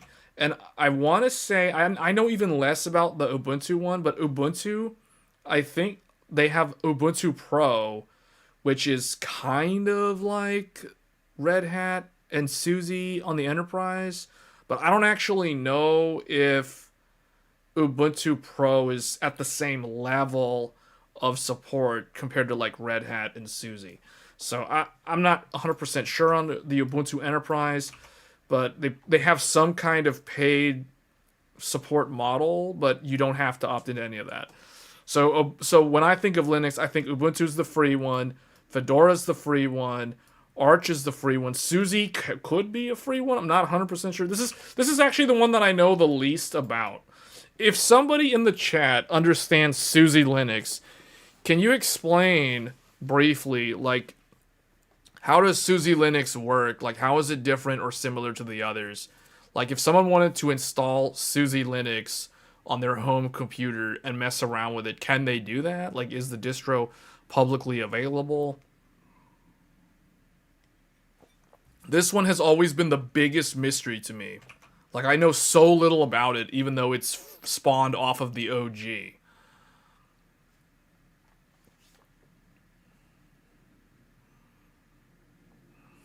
So I don't know what they did, but anyway. That's the one I know almost nothing about. And I almost know nothing about Arch. I just know Arch just kind of like showed up out of nowhere, and it just exists. Is there any performance lift over Windows? Does HDR even work on Linux? These are really good questions. So HDR, so the answer to your question, that is a great question, because I'm pretty sure like there's a bunch of people that are probably watching this with the exact same question. So the answer is it depends on the distro. Some distros support HDR, but I would say the vast majority of them don't support HDR. Only a select few, especially ones that are on newer kernels, are going to be your best bet at supporting HDR. In terms of performance uplift over Windows, again, it's going to depend on what sort of applications you're running and how those applications scale with the, like, how Linux handles core scheduling versus Windows, because there are some vast differences between Linux and Windows in terms of how different application workloads are scheduled across different cores. In general, Linux is better at multitasking performance in terms of like scheduling the workloads efficiently. However, Windows is better at being aware of differences in core types. The best example I can give you is Intel's big core, little core. Windows is superior to Linux when it comes to selecting between Intel P and E cores. This is currently a known fact. Windows is vastly superior to Linux when it comes to understanding the difference between a performance core and an efficiency core. So there are a lot of, I don't want to say issues, but there's a lot of unoptimized, we'll call it, behavior with Linux, with a lot of different Linux distros, except for probably a few narrow ones that are very, very focused, hyper-focused on gaming, that actually understand the difference. But the vast majority of Linux distros do not understand the difference, and they will oftentimes be outperformed by Windows in a lot of different applications just because they have no knowledge, no understanding of the difference between P and E cores. This is one of the reasons why a lot of Linux enthusiasts prefer traditional CPUs that do not have these different types of cores, meaning they prefer homogeneous core type CPUs versus heterogeneous based core CPUs. So basically, they don't like big core, little core, or P core, E core type CPUs versus a CPU, generally an older CPU or an AMD CPU, that only has one type of core across the board. This is another reason why Linux is very, very good in a server environment, because with server-based CPUs, you only have one core type. And Linux is very good at NUMA-based. So that's another thing. So Linux is superior to Windows when it comes to NUMA aware. NUMA aware is the key. The problem with these type of CPUs, these CPUs kind of behave like a NUMA-based architecture, but they never advertise to the operating system. They never tell Linux that think of them as a NUMA-based architecture. They always advertise to Linux that they are a UMA-based architecture. It appears as UMA, Uniform Memory Architecture, to Linux. And this is the reason why Windows outperforms Linux when using a P plus E core type CPU, because it doesn't make Linux aware that it is actually more like a NUMA style. I have a feeling that if they did this, and some of the newer kernels are able to like look in and see that and treat it kind of like a NUMA style CPU, so it knows how to schedule things differently. But in general, the vast majority of Linux distros don't know how to do this. Now, if you have a NUMA aware architecture and you broadcast that to the operating system, then naturally it's going to know how to do that. But typically, what is this? This is an epic. Well, this NUMA is basically like multi-socket server boards or server like CPUs. That's what a NUMA aware is. When Threadripper first came out, Threadripper was a NUMA-based architecture, but it would advertise itself to the operating system as a uniform memory architecture. That's the reason why there were either performance penalties or performance improvements based off of the application if it was presented to the operating system as a uniform memory architecture or a non-uniform memory architecture. That's a really good question, though. But in general, Linux does worse than Windows when it comes to different core types, because the CPU appears to Linux as though all the cores are the same type. If the CPU basically exposes itself as a NUMA style, then Linux tends to handle it better. But only the more modern kernels are capable of doing this. You grab some random SUSE distro and you go and put like a 12900K on there, yeah, it's going to get some pretty weird results with applications just because of this.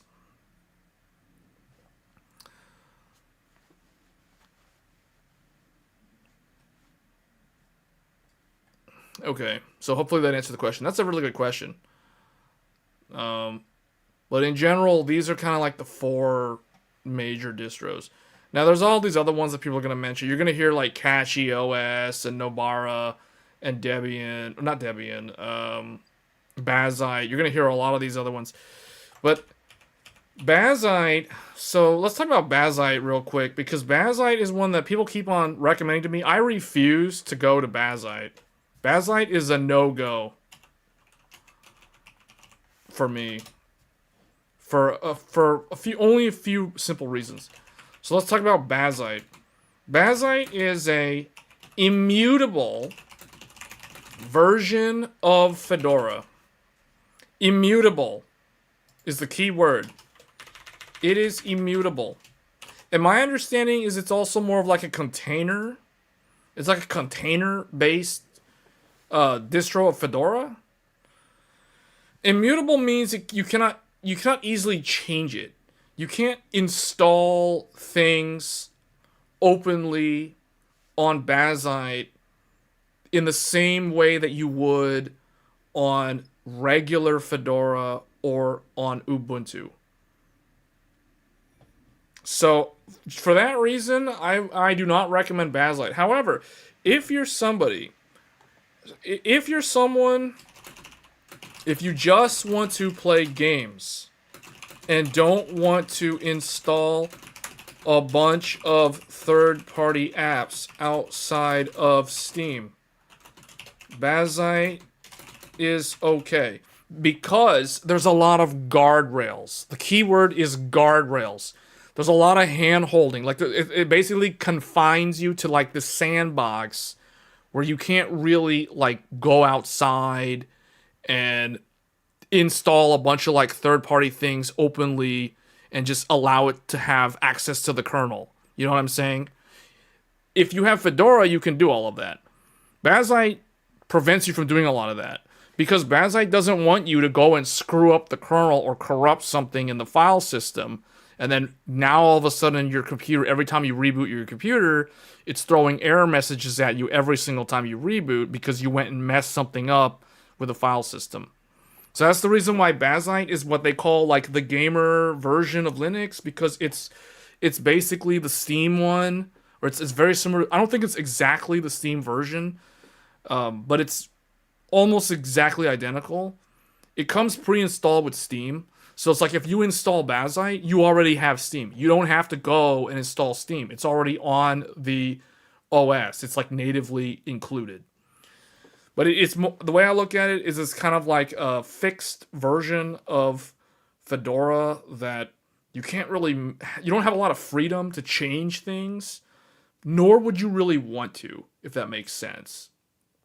Because you could mess something up. And the whole idea is that the goal of Bazzite was to make it so that it could run on fixed form factor type hardware or fixed hardware spec.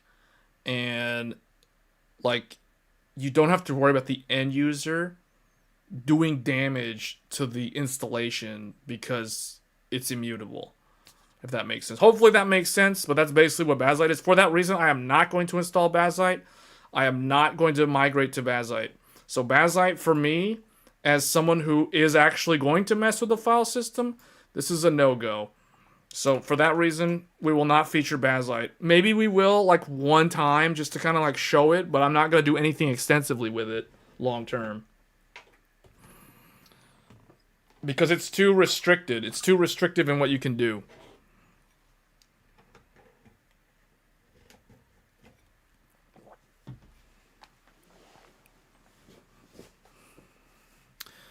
All right. So this is more of like if you're gonna play it on like a handheld or a handheld console or a console. That's kind of what Bazzite is. So Bazzite. So basically, PlayStation 7 might be Bazzite based in like, oh man, what year would that be? In like 2034 or something. So the PlayStation 7 might actually be Bazzite, guys. Just FYI. Mark my words. You heard it here first. So, but that, not PlayStation 6. What did I just say? PlayStation 7 is going to be Bazzite. I'm calling it right now. Bazzite based on PS7. Alright, so that's Bazzite in a nutshell. It's basically a gaming console version of Linux. So for that reason, I'm not going to bother with it. So that leaves me with these four. I'm not the type of person who likes to deviate too much from the majority options, like the ones that have the vast majority of the market share. So today I'm on Ubuntu. I've never had any problems with Ubuntu. It works. I've showed it. We gamed with Steam on it last weekend. It was totally fine. Everything worked. Even Crimson Desert worked until I tried to turn ray tracing on. Then it crashed. But still, everything worked. The easy anti-cheat worked for Lords of the Fallen. The multiplayer for Monster Hunter Wilds worked. The only thing that didn't work was the easy anti-cheat for Elden Ring Night Rain. I literally got banned from the game as soon as I matched with 2 other players because it thought that the Proton. I have a feeling that the Proton hotfix or something. It didn't like that, so I was like, nah, you can't play. So I don't know. I don't think that's an Ubuntu thing. That's more of like a Proton incompatibility with the stupid anti-cheat that From Software is using. I think that's what the problem was.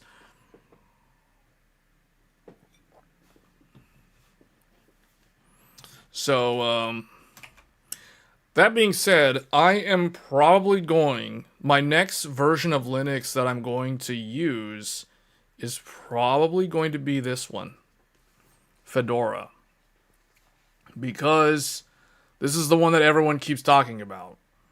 This is the one that everybody keeps talking about. In fact,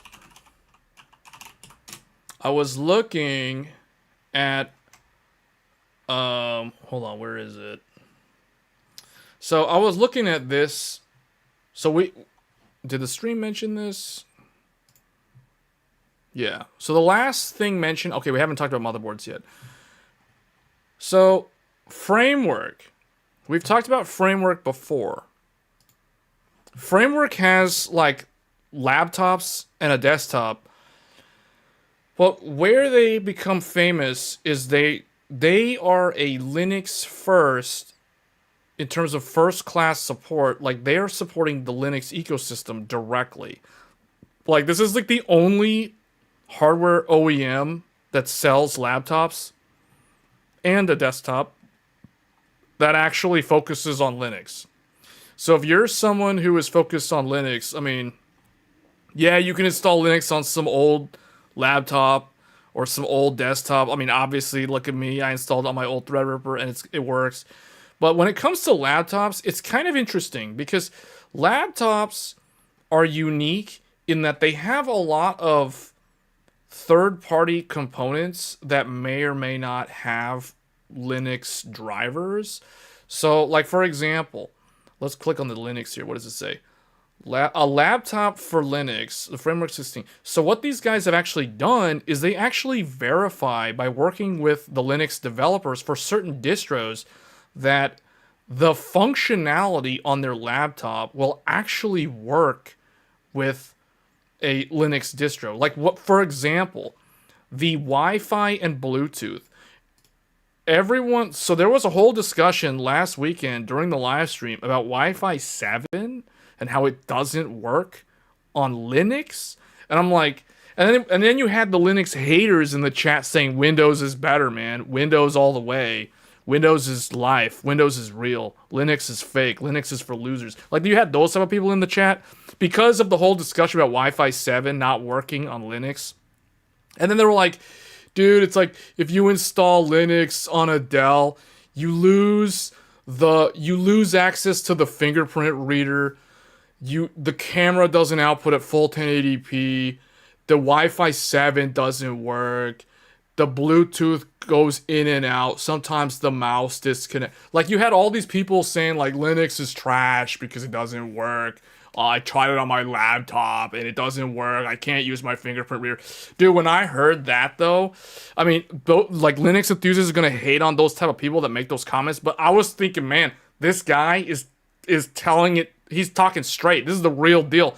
I am never going to Linux on a laptop if I can't use my fingerprint reader on the laptop. I am going back to Windows immediately. Like that is a Sev 1 issue.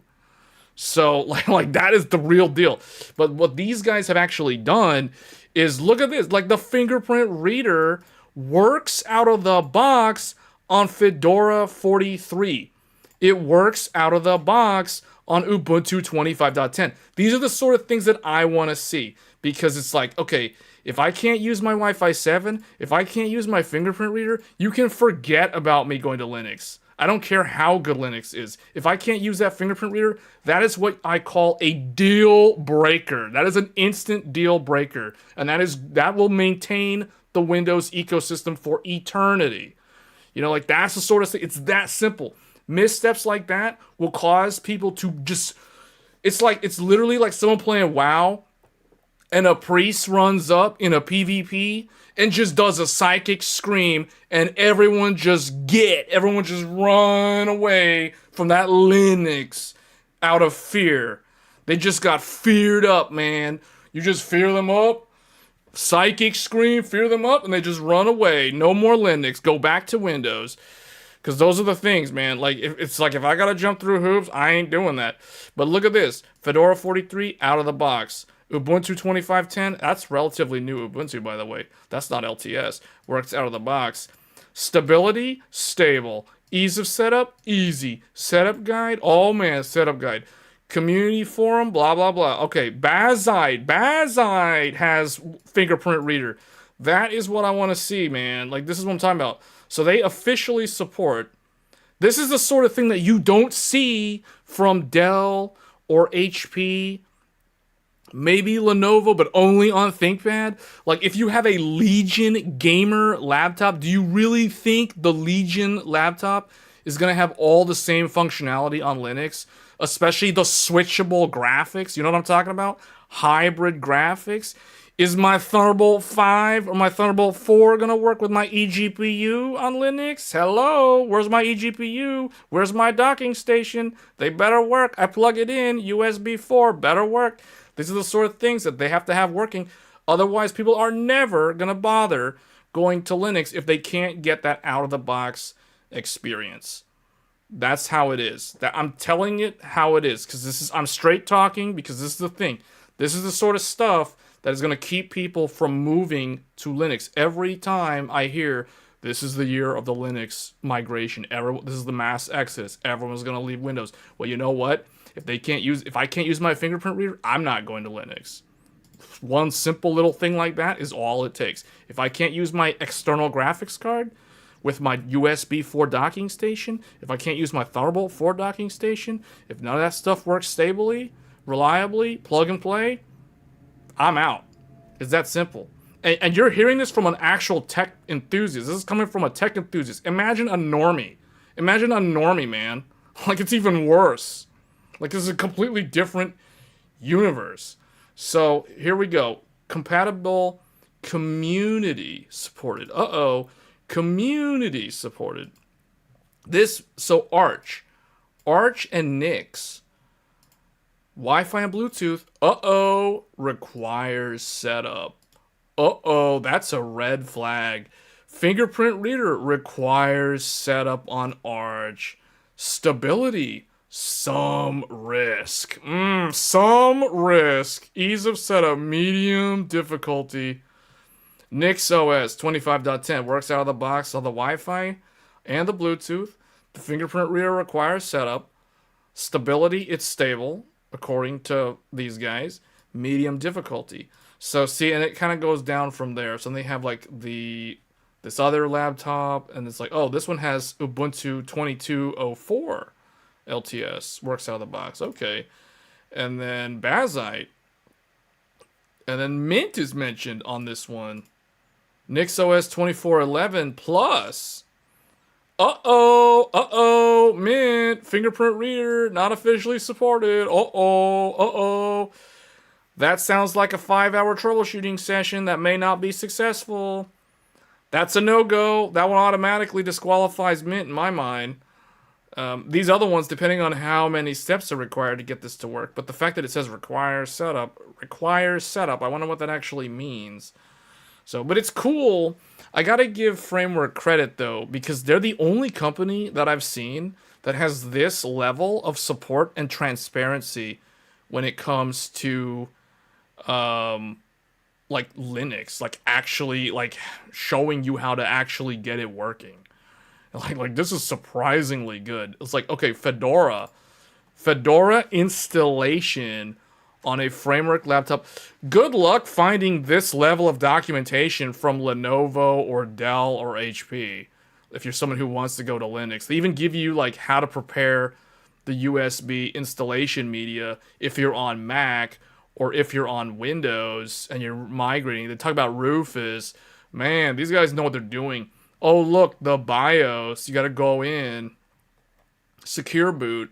If you want secure boot on or off, depending on what you're going to do. Booting to live Fedora off the USB, installing the Fedora to the drive. Welcome to Fedora. So he's like, there's right there in Japanese. It says Yokoso. That means welcome. Touch. Does it actually say that? Is it always Japanese? Anyway, touchpad settings. Okay, there's a touchpad. Oh, there's the fingerprint. I want to see. This is what I want to see. This is what I want to see. If I can't use my fingerprint reader, that's a no-go. That's an instant, like, you're disqualified. You didn't get the job. It's that simple. It's a yes or no question. If you can't answer it yes, then you can't get the job. Completing the setup. Look, this is it, man. This is what I'm talking. NVIDIA hybrid mode. NVIDIA hybrid mode. Switchable graphics. Optimus Prime. It better work. They got all these different red things here. But the fact that they have all these options, they go in this depth in terms of all this stuff. I gotta give these guys credit because this is actually very good. This is how you actually go above and beyond at getting people to adopt the Linux operating system. Recommended updating to the latest firmware. Discrete graphics with Steam. Fedora troubleshooting. And they also have, because these distros are officially supported, so like if it's officially supported, it literally means you can open a support ticket if something's not working. As long as you're on one of these three distros, Fedora 43, Ubuntu 2510, or Bazzite, you get official support. I don't know of any other vendor. You guys tell me, does Lenovo have this level of support if something goes wrong? Fedora supports fingerprint readers because it's using GNOME. I thought Fedora was... Oh, I guess it has the option to use GNOME. Okay, well, let's end the poll. Looks like most people want the PlayStation 6 more so than Steam Machine.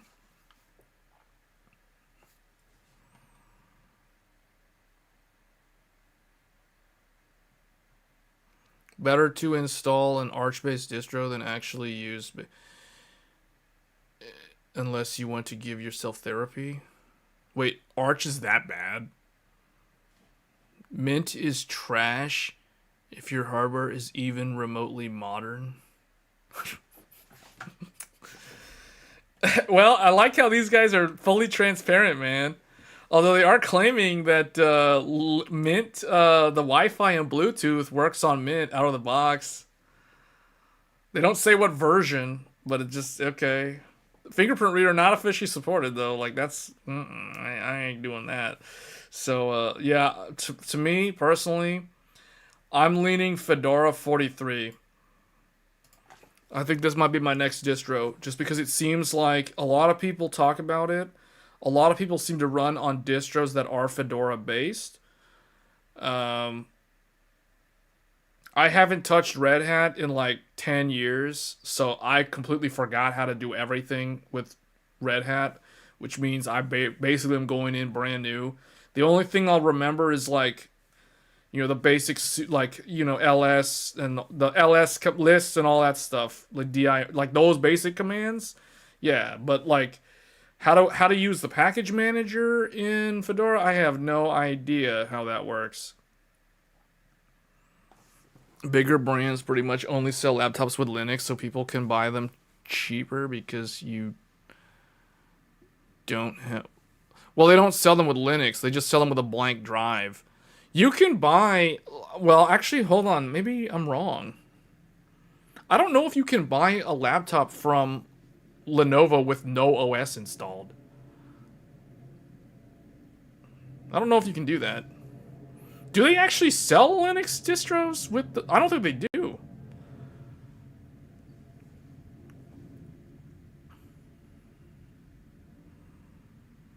Okay, I want some... Can someone explain to me... Give me 3 to 5 reasons why you recommend Fedora over Ubuntu. Because I'm really having a hard time understanding why Fedora is so good. Because let's just look at frameworks documentation. This is what they say. Let's look at what they say. Look at this. Check this out. Fedora 43. Once you have your framework laptop, and keep in mind, this is from a company that is straight up like first-class citizen support for Linux on their hardware. Meaning, this is as easy or as good as it's going to get from an actual manufacturer trying to support Linux. They're actively going out of their way to support Linux. You will never find stuff like this from Dell or HP. So once you have your framework laptop, set up the following blah, blah, blah. Oh, okay, so let me see what it says here about Fedora. So it says, okay, this is cool. Look at this. The Framework Laptop 16 is running some very keywords, very, very recent hardware. And we've worked with the team at Fedora to improve support. Fedora 43 is one of the Linux distributions we recommend as it has full hardware support with very little setup required. And it offers a great user experience overall. One note on Fedora is that the distro follows a fairly aggressive update policy on new kernels. Oh, is this a good thing or a bad thing? This means that if you have the most recent generation of hardware, there is a higher risk that a kernel update could have a driver regression. On older platforms, this is less of a risk. To avoid this risk altogether, you can use a more conservative distro like Ubuntu LTS. See, I like this. I like that they go into this sort of depth because some people, normies, people who are willing to take the plunge into the world of Linux for the first time, they're going to read this and they're probably going to be like, I don't know what it means by fairly... Okay, I guess fairly aggressive update means it updates the kernel a lot compared to other distros. But according to this, is like the newer your hardware, the more risk is involved. Because they might make changes that break stuff for your drivers. So that means it's like if you don't want to deal with the headaches that this could potentially cause, go to a more conservative distro like Ubuntu. So, okay. So that's probably going to push normies to Ubuntu if they read this. And most likely a normie is probably who wants to actually take the plunge into Linux is probably going to read this. So, even if it's not even framework, they might just be looking at this in general for some old laptop. You know what I mean? So, this is an officially supported Linux distribution. Okay, so that's good. What do they say about Ubuntu? Okay, Ubuntu 25.10 installation on the framework laptop. Difficulty easy. Steps 19. I like how they even have a time required. 15 to 25 minutes.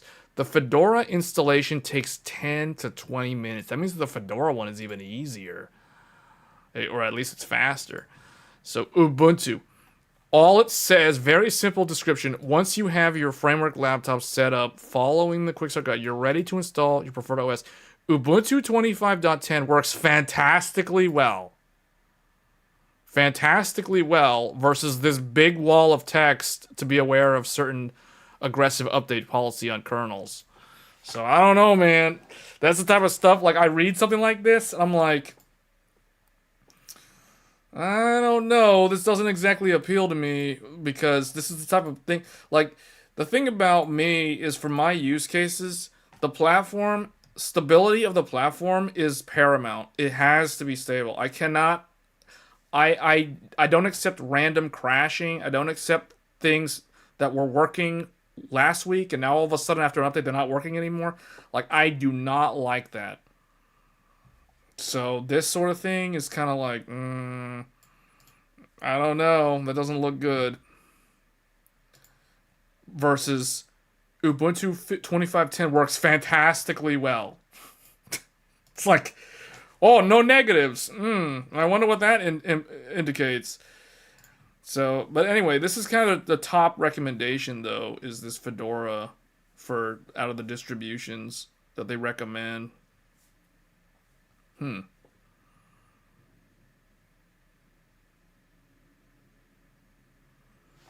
Ubuntu is just for servers. Are you sure?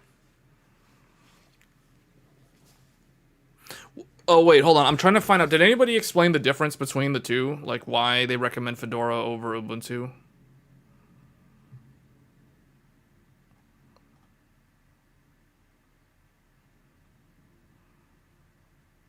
Fedora will be much better than Ubuntu.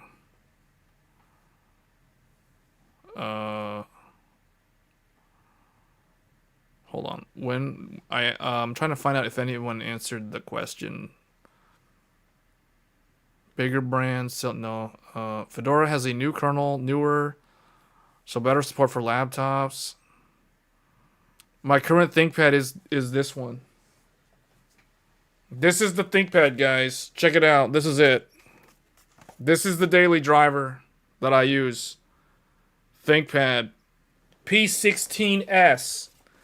P16S Gen 4. With my favorite processor in the whole wide world. AMD Ryzen AI Pro. It's the Pro version. It's the enterprise version. Ryzen AI Pro 9 HX 370. 12 core. That's 12 P cores, 24 threads, 96 gigs of DDR5 SODIMM at 5600 megatransfers. Yes, 96 gigabytes of RAM in this ThinkPad. DDR5 SODIMM. And it's got the fingerprint reader. So I've got the fingerprint reader. Because I ain't got time to be typing in my password every time I'm going to log in. You know what I'm saying? I need that fingerprint reader. Fingerprint reader. So if I'm going to go to Linux on this, the fingerprint reader has to work. If the fingerprint reader doesn't work, it's automatically a no-go. Touchpad, everything, all the click buttons, the track point, the ThinkPad track with a little red knob in the middle, that better work. If that doesn't work, that's also a deal breaker. Basically, if anything at all in this laptop, including the Wi-Fi 7, if it doesn't work, Windows it is. Windows it is. Windows wins by default. By the way, dual Thunderbolt 4. Yes, Thunderbolt 4 on an AMD laptop. The Thunderbolt 4 better work because I'm going to connect it to a Thunderbolt 5 docking station. If that doesn't work, and if all the stuff that's connected to the docking station doesn't work on Linux, that's also a deal breaker. This is the reason why it's really, really tough for people to move to Linux, guys. A lot of people don't think about these things when it comes to Linux. Like, they think it's like, okay, why do people put up with Windows? Well, there's a reason why people put up with Windows. Because the things work.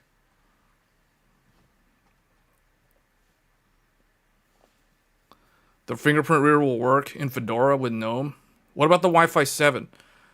I have a MediaTek Wi-Fi 7 in here. The dock will work?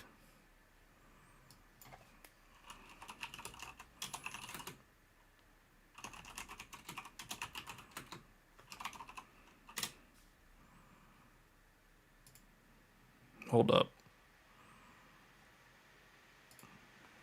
Docking station.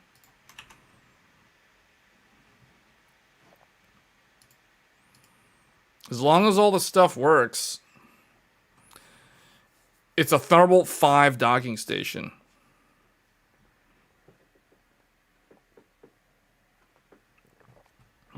So here, I'm going to list all the stuff that I need to have it work in Linux. So this is what it needs. Here, hold on. I'll list it. If you guys already know, basically, ThinkPad P16S Gen 4, AMD Ryzen AI Pro 9 HX 370. That's the CPU, or that's the APU. So that this is with like integrated, we'll just say Radeon 980M, or no, 890M. 890M is the graphics. That's the integrated graphics. 96 gigabyte, that's 2x, 48 gigabyte, SODIMM, DDR5 5600, and we have a 4 terabyte something SSD or whatever in here, And then, so this is a pretty high spec enterprise commercial based business laptop. You can tell by the specs. I think it's like 86 watt hour battery. Fingerprint reader. Two level white backlit keyboard. The backlit keyboard better work. The lights on it better work. The different levels. It's not RGB. I don't like RGB keyboards. So white backlit keyboard. I think it's like a 1080p webcam. Because these are the things, man. These things better work. MediaTek. Here it is. The MediaTek Wi-Fi 7. I don't remember the module, but it's the one that accompanies like every single AMD AI PC. The Ethernet, I forget what the Ethernet is. Realtek something. Realtek 2.5 gig or 1 gig or what? It's whatever. It's gigabit Ethernet. LAN is in the laptop. The laptop has a LAN port. Dual Thunderbolt 4. This is actually USB 440 gig both. This is on the laptop. The USB I assume is gonna work. So this, if anything in this laptop doesn't work on Linux, immediately I'm going back to Windows. Because I'm not gonna waste my time wasting time troubleshooting, trying to figure out why these things don't work. So and then the other thing that needs to work is this thing over here. ThinkPad Thunderbolt 5. Yes, Thunderbolt 5 Smart Dock 7500 with 256 watt adapter. This is what I use with the laptop. I use a Thunderbolt 5 Smart Dock because obviously Thunderbolt 5 is backwards compatible with Thunderbolt 4. So I never have to change my dock. It'll just work with a Thunderbolt 5 dock or a Thunderbolt 5 based computer in the future, aka USB 4 version 2. But yeah, this needs to work with the Linux distro as well. This will provide the internet connectivity. So this has a 2.5 gigabit, might be 5 gig, I can't remember. Ethernet. I don't remember if it's Realtek or Intel based. But that is actually the internet port that has to work. This along with Wi-Fi. I actually don't care, or I would let this slide. If this doesn't work with Linux, I'm okay because I barely ever connect anything, a LAN cable, into my actual laptop. But I do use the LAN cable on the docking station because when I'm connected to the dock, I am using like wired. I am not using Wi-Fi. No, I'm getting that full 2.5 gig speed. So that needs to work. But see, these are the sort of things that prevent people from going to Linux. Yeah, the MediaTek Wi-Fi 7, like if this doesn't work, that's already a no-go. That's already a no-go. Like if that doesn't work. If the most important things are, because okay, obviously this, I assume all that works. But this better work, and the camera, I guess, kind of works for, like, conferencing, sort of. And then the MediaTek, like, these things are, like, the most important things. And the Thunderbolt, that needs to work. All of those things better work. Because I don't know if they do or not. You know what I'm saying? Like, but this is the reason why it's like, does Lenovo have... I don't know. Let me see. Lenovo ThinkPad P16S Gen 4 supported Linux distro.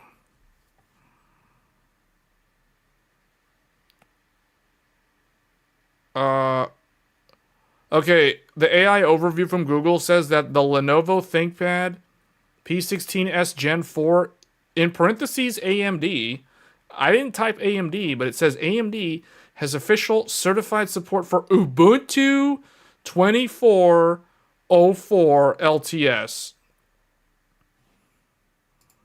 Hold up. me see.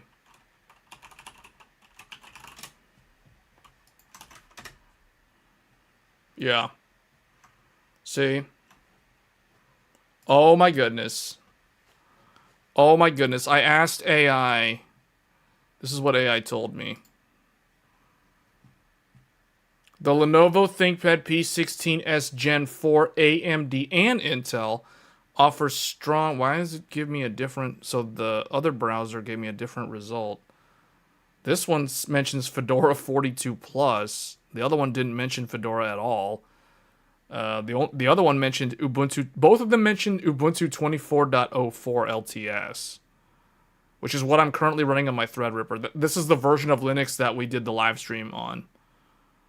The hardware, including the AI and the Wi-Fi 7, generally works well with modern Linux kernel 6.x plus.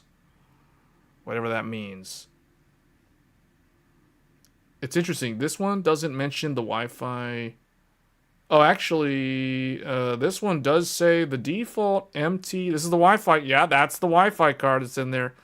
Might require updated drivers in some Linux distributions.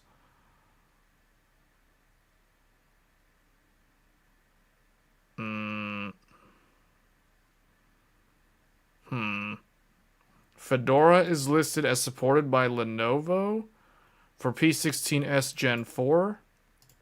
I'm going to assume that's the AMD version. Red Hat 10.0 is supported for enterprise use.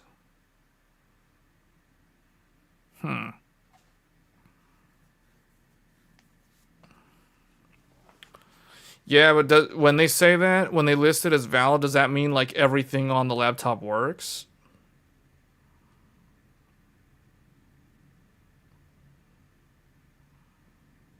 If it has support for Ubuntu 24.04, Fedora should work fine as it has a newer kernel.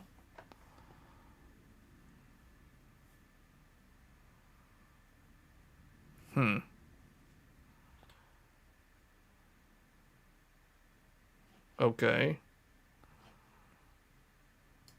So it seems like it should work.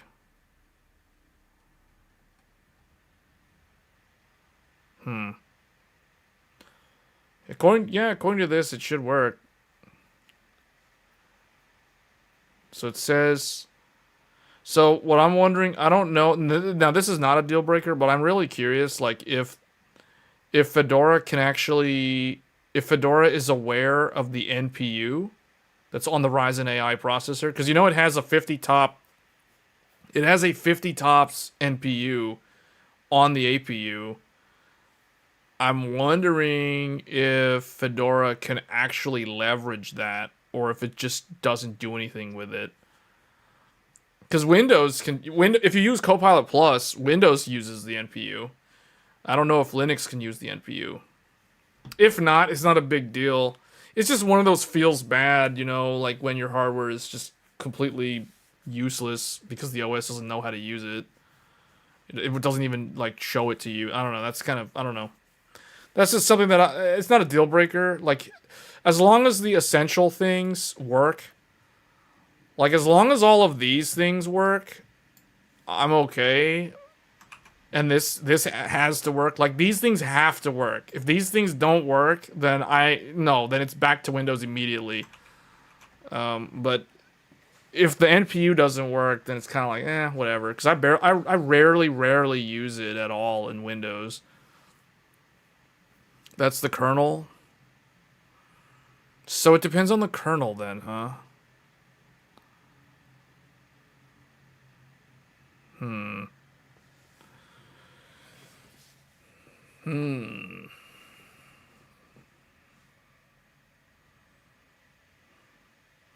Man, the more I think about this, the more I think like Framework really has something good going here.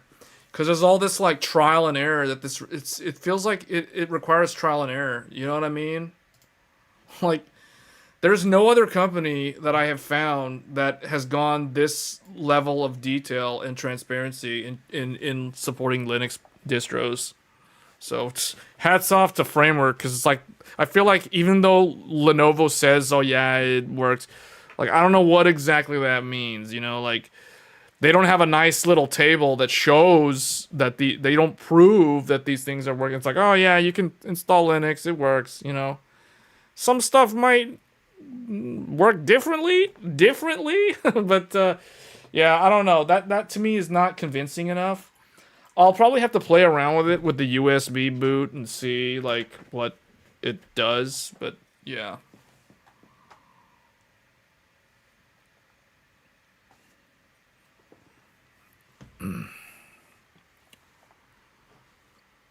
Ubuntu. Why does it say in the Google search that certified support is for Ubuntu LTS though? Ubuntu 2404 LTS.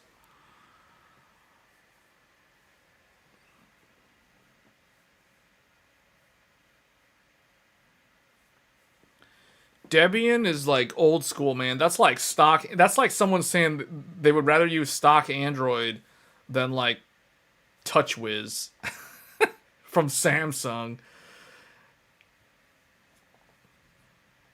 You're on a Framework 13 running Fedora 44. Oh, you're on a Framework 13. Oh, man, hold up. Hold on. Hold on. Framework 13. Are you on a Framework 13 with Ryzen AI 300, or are you on one with the Intel Core Ultra Series 1? Or are you on one with the Ryzen 7040 series? There's actually three different ones. Oh, there's actually. Oh, wait, 13 gen also. Whoa, there's a lot. Whoa, 12 gen. Whoa, there's. Oh man, a little Tiger Lake. Tiger Lake. What? Is this the OG? This was be the very first framework. When no one wanted Tiger Lake, Framework took them in. Oh man, Tiger Lake. Manjaro? What? Out of nowhere, man. Oh, but look, the fingerprint reader. No. Okay, that's out. No, that's way out. Like, no, sorry, guys. These compatible. No, community supported. No, no community support. Oh man, Tiger Lake. Now there is something you don't see every day. That's the OG. This is the pandemic. This is like frameworks launching in the pandemic. The dawn of framework. The Tiger Lake.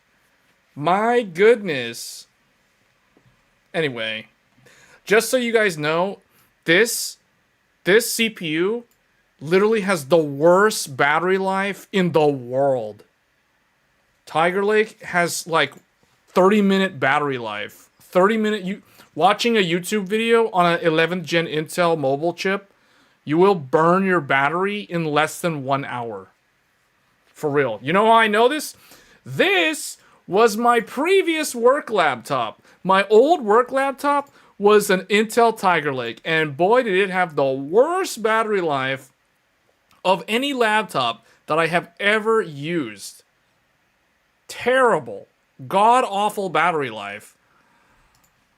But, hey man, you gotta start somewhere, you know? So, that was the OG. Anyway, 12th gen Intel, okay. So you said you had the Ryzen. 13th gen. All these have bad battery life. 12th gen and 13th gen is like slightly better than 11th gen battery life, but boy was that 11th gen battery life bad. That was just bad. This was like laptop, like this was like 1999 levels of battery life on a laptop. Like that's how bad it was. That's the sort of regression that 11th gen was. All right, 12th gen, 13th gen, whatever. Those are like whatever. All right, Rise. This is where it gets real. This is when the battery life started getting good. Okay. I like how they recommend the kernel. They recommend the kernel. Minimum 6.6. Recommended 6.10 plus.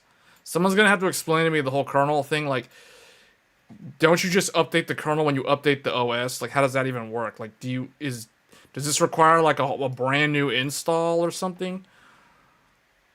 It looks like, yeah, this is like the good one, man. This is like Phoenix Point right here. Bazite's listed.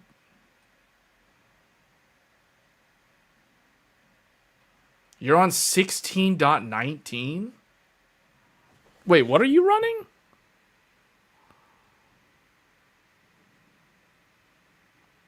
Hold up. Fedora 44. Oh, Fedora 44 with 6.19? Well, that's like way newer than this. What's the battery life like on that laptop, by the way?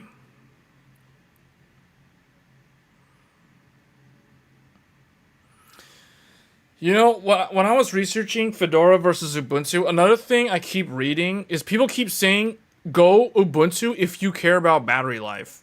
Because Fedora has bad battery life. Now, I don't know if that's true. But I kept reading these... But a lot of these Reddit posts were from like 2 years ago. And people kept saying, like in 2024, everyone was saying like Ubuntu's battery life is so much better than Fedora.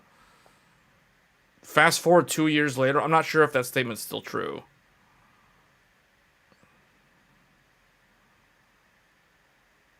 New Intel chips require... When you say new Intel chips, are you talking about like Panther Lake? Like the latest ones for the Pro? Or you're talking about... Oh, you're talking about Core Ultra. Oh, yeah, it says 16.12 plus is recommended. Minimum 16.8. 16.12 plus. For Meteor Lake. Ew, it's Meteor Lake. Oh, the Pro is the one that has the Panther Lake.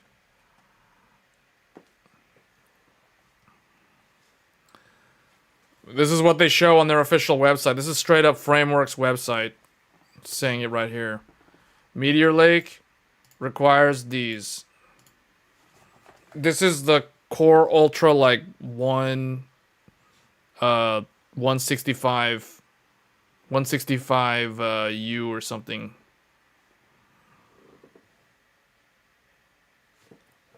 I like that they have. It does look like they work extensively with Fedora, Ubuntu, and Bazelite. Canonical. I don't know who manages Fedora. Is that Red Hat themselves? So do they work straight with Red Hat developers for the Fedora? They're working with Canonical for Ubuntu, and who manages Bazelite? Is that Steam? Is that Valve? Like who's doing this one?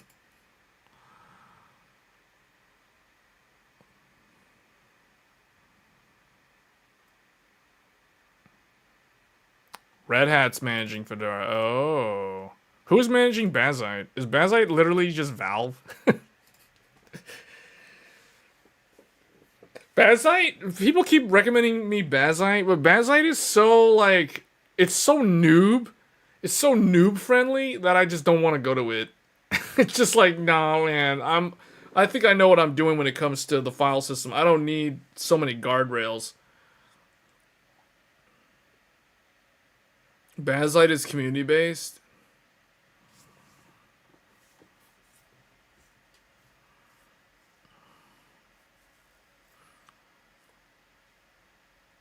It is Fedora-based, but I'm asking who is managing it.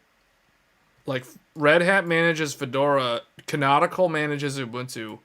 So who manages Bazite? People are saying community-based. That's weird.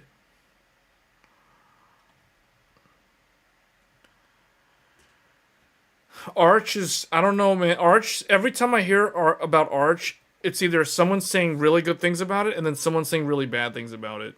So, and because it says requires setup, I don't trust it. Like, if Framework is saying it requires setup, I am not touching Arch. I'm not putting Arch on my ThinkPad. I wouldn't touch that with a 10-foot pole. No way. No way. If these guys say requires setup and there's some risk, instability, that's enough to be like, the priest in WoW just cast Psychic Scream, fear them up. I have the fear icon, the skull's over here. I'm running away, man. I'm running away from Arch immediately. No way. No way. The really good things about Arch are the distros that come out of it. Yeah, but the problem is, like, I don't know what those distros are, and so to me it's kind of irrelevant because it's like if the core distro is problematic, I automatically don't trust any of the children. If the parent distro has problems, I don't trust the children distros. You know what I'm saying? Like, I don't know, man.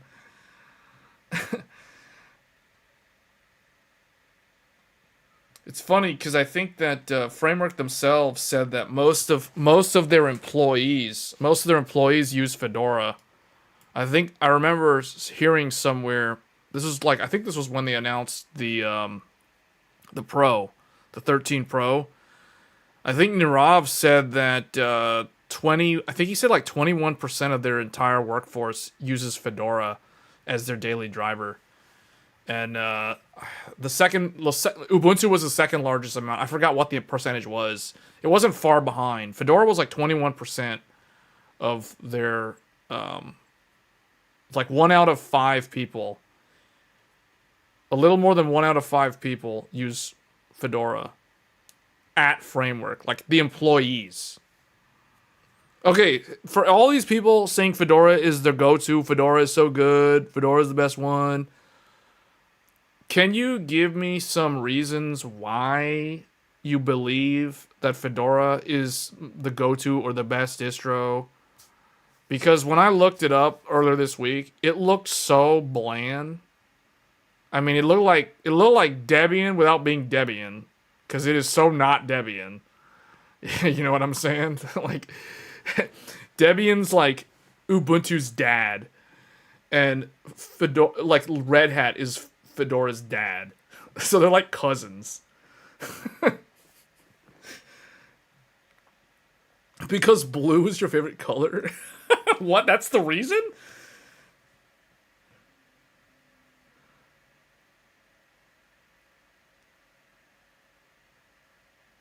Okay, what is Wayland?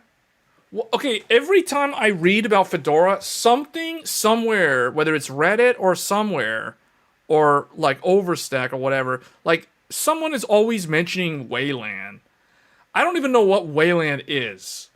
Is that like a package manager or something? I don't know what Wayland is. Every time someone mentions Wayland, and then there's like GNOME versus KDE, no, and then people are like, okay, it's like every time I read about this stuff, because I get so confused. This is the Linux rabbit hole. You go down that rabbit hole, it goes deep. It goes deep. We can get rid of this stuff now. Every single time I hear about this Wayland, is like Wayland equals question mark, question mark, question mark, GNOME. It's like GNOME equals Mac.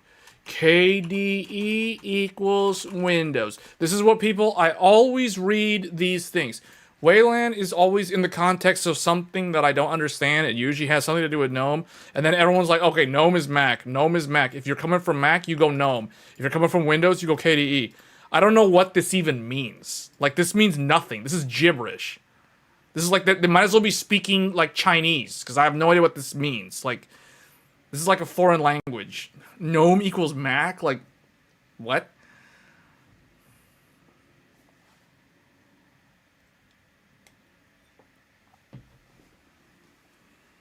It's a display protocol? Oh, X11 is the other thing. Yeah, X11. Yeah, X11. I kept reading how Fedora, it's like I was reading this whole thing about Fedora 43 abandoned X11. I don't know what that means. I don't know what the implications of that means. I don't know if that's a good thing or a bad thing. It has no context.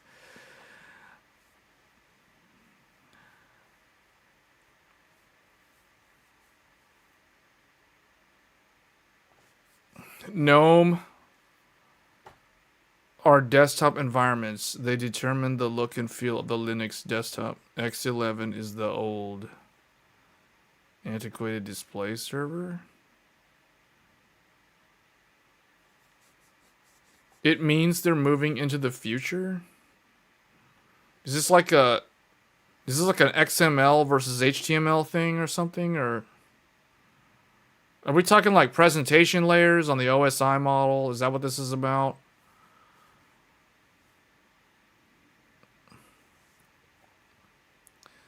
Fedora 43 uses X11 depending on the desktop.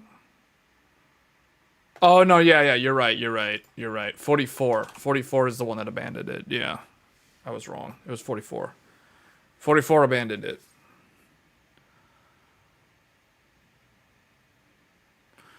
Okay, so and then KDE desktop environments. Why is KDE equal Windows? Did someone just copy the look of Windows 11 and just made that look in Linux? That's what KDE is.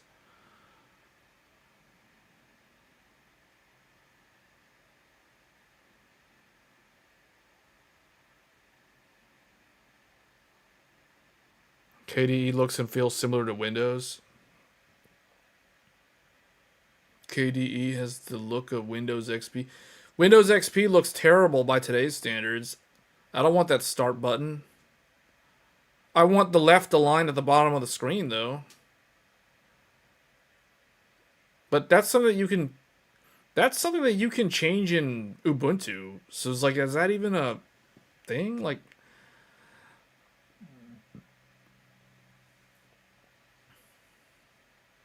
so am I supposed to go? It sounds like.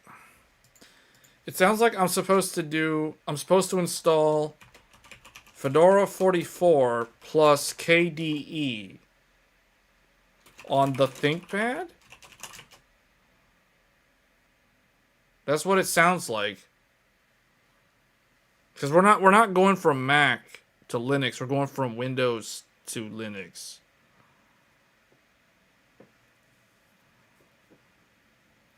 Mac has everything centered and all like the big icons and stuff. Why does it have to be GNOME for the ThinkPad?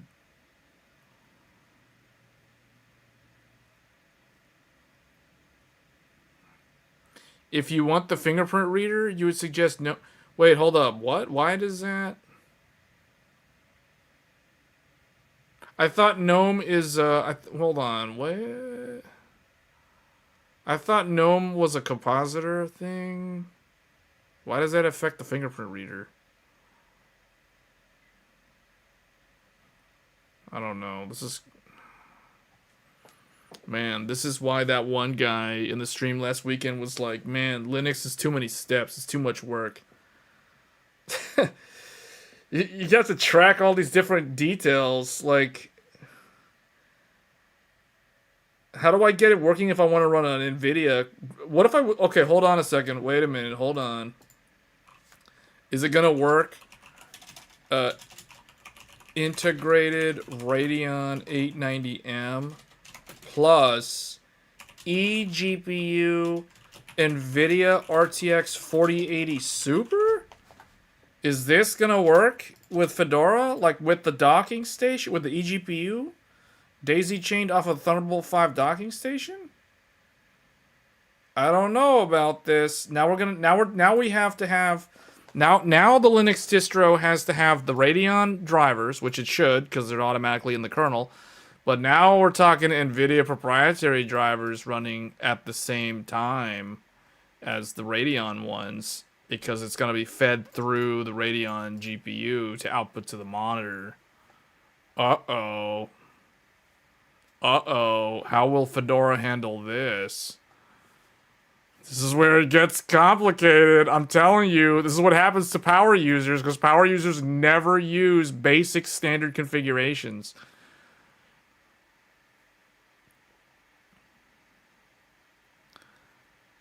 GNOME supports multi-GPU very nicely.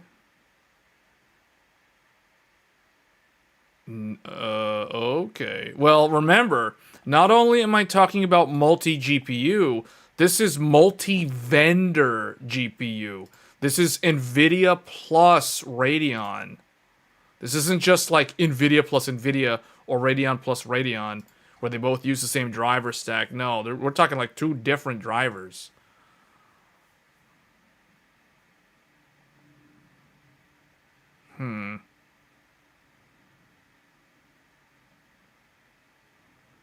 Interesting. Would this work on Ubuntu? like the latest one, not LTS, the latest one, like 25.10, the one from October. I don't know, guys. This seems very the more you guys explain this to me, the more I can see this would literally scare a normie away. Like they would be so scared. Like this, it's funny because it's like we even talked about this last week on the gaming live stream. People just get scared. Like you start talking to them about Linux, and they just get scared. They just get scared away because it's like as soon as you start talking about like, oh, KDE, GNOME is good, GNOME will work. Don't put KDE. Whatever you do, it's like, wait, what? It's like, huh? What? What's KDE? Like I don't even know what it stands for. Like what?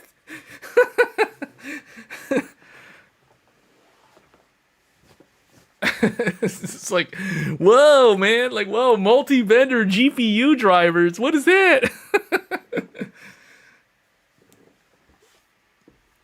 See, desktop is way less complicated. Desktop is way less complicated. Laptop is so much more variance because you've got fingerprint readers, you got Wi-Fi 7, you have RGB keyboards, or maybe you don't have RGB keyboards. You got touchpads, you have Bluetooth. You're more likely to use these things on a laptop than you are on a desktop. You know what I'm saying? Then you got docking stations, Thunderbolt, USB 4. We're not even talking about Oculink. Don't even get me started on Oculink. But you know what I mean? Like, oh my goodness, all the different things with laptops, mobility. Am I gonna do a live stream? So I don't know yet. I don't know yet. Honestly, for something like this, where it's this complicated, I'm probably not gonna do something like this live. I'd make a video about it, but I wouldn't do it live because this could be something that either works perfectly or it's gonna be super dense, heavy troubleshooting in the CLI, in the command line, in the terminal. You know what I'm saying? Like, it's either gonna. I can see this only going one of two ways. Either everything is super easy and everything goes super smooth, or the complete opposite, tons of troubleshooting, hours spent on hunting down commands to figure out how to check drivers, update this thing, this one package, this one DNF file, blah, blah, blah. Like, oh man, I don't know about that. That to me, it's like,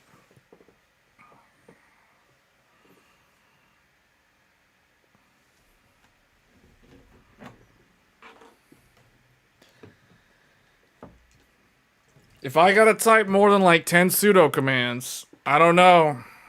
If I gotta type more than 10 pseudo commands, if it's more than 10 pseudo commands in, then we got problems. And to me, it's not ready for prime time. You know what I'm saying? Like, it ain't ready. If you gotta go 10 pseudo commands deep to fix a problem or more, like, there's problems. And these are like developer level problems.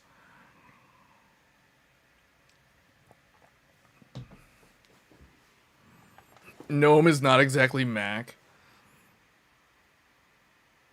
Okay, what was the Ubuntu, like, okay, so could someone explain to me now, like, okay, we need to move to, like, a different topic, but we've spent so much time on the Linux discussion. This is good, though. This is really good. Okay, what does LTS 2404.2 use? Like, this is what I'm currently, this is Ubuntu, by the way. This is what I'm using today. Not on a laptop, on an old desktop. So it's like, is this GNOME? I assume this is GNOME. The other thing that I have a question about is there's this thing called snaps. There's snaps versus something called Flatpak. These are other things. So there's snaps, there's Flatpak, there's KDE, there's GNOME, there's APT versus DNF, there's Wayland versus X11, there's GNOME versus KDE. I mean, there's like all these like things that This is the sort of stuff you start talking. Snaps, Flatpak, APT, DNF, Wayland, X11. No, you just literally scared off all the normie gamers. Speaking like that. That's like speaking in tongues. You just straight up like scared off all the normies. If I start talking like that, snaps, Flatpak, APT, DNF, Wayland, X11, Gnome, KD, no, dude, like that you aren't even speaking English anymore. Like that isn't even that's not even a coherent language. Like that's just like what is going on? Like I don't know. I'm out. It's like I'm out. You know, like run away, get out. It's like whoa, like that one room in Dragon's Dogma 2 on the Intel A770.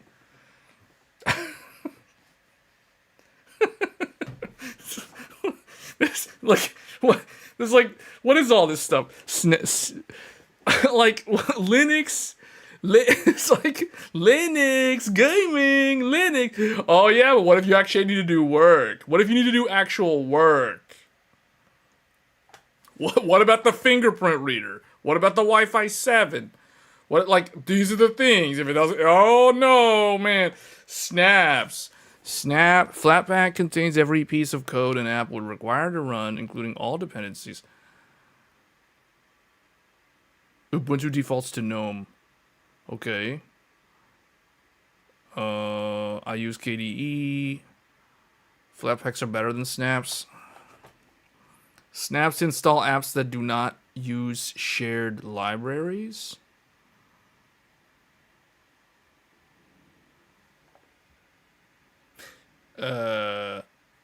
Okay, but Flatpak contains everything needed. Snaps doesn't use shared dependencies. So Flatpak could contain shared dependencies? On Linux, native applications are dynamically linked. Basically, if you need a linked library, it's only... Okay. With Flatpaks, they're statically linked, so the libraries they need are all part of the binary. What? Oh man, I'm gonna have to draw this out. This is so complicated. Hold on a second. Wait a minute. You just like made this 10 times more complicated. Like, hold on. What the like? So, okay. So let's say I have some. Let's say I have an application. Let's say I have an application. It's called ROCm. ROCm. I want to install ROCm.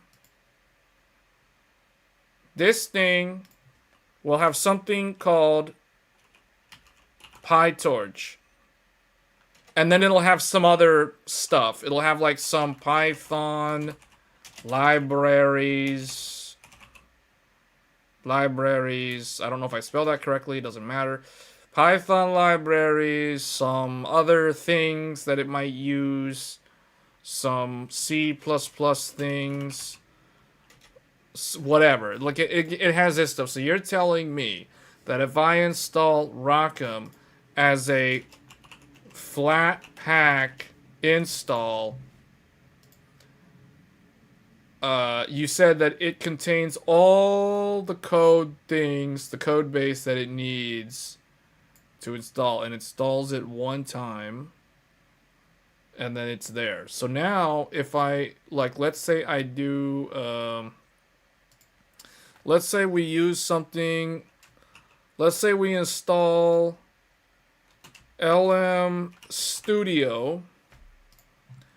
LM Studio will rely on these things. ROCm has no wait, what? What?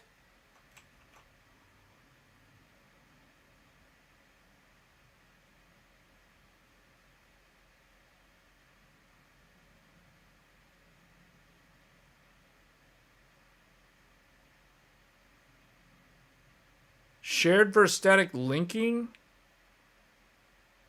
No, shared versus static linking is basically I hold on, what? ROCm's not Flatpak? What?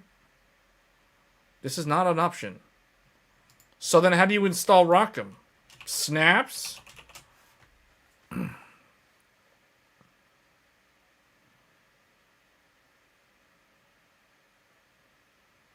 So Flatpak is for a GUI?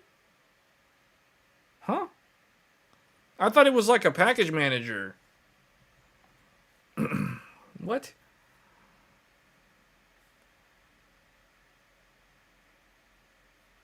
Yeah, that's what I'm saying. So, so what is this? Okay, so Flatpak and Snaps is only for GUI, like for GUI things.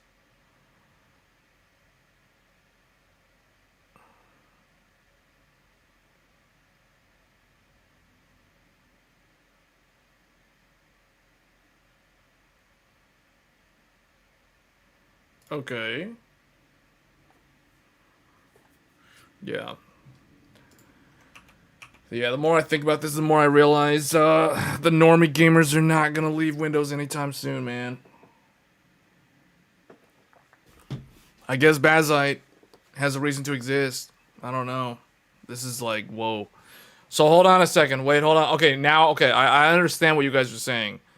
I understand the difference between a package manager like DNF style versus APT style. I know all about that. This Flatpak stuff is basically like, yeah, okay. It's, yeah. Okay, so now, here's another question. How do you install RDIMM on Bazite? Did I even spell that correctly? How do you install RDIMM on Bazite? How do you do this on Bazite? Is that possible?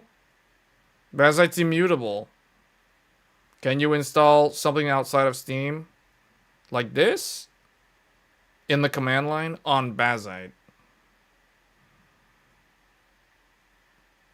You drop to the terminal and run the set of commands from the... Oh, it's that. Wait, what? Then what's the purpose of it being immutable? I thought Bazite was a container-based. Yeah, that's what I'm saying. You can't install. Yeah, exactly. You drop to the... Can you even do that? So it's like, is there a way to like sudo your way around that?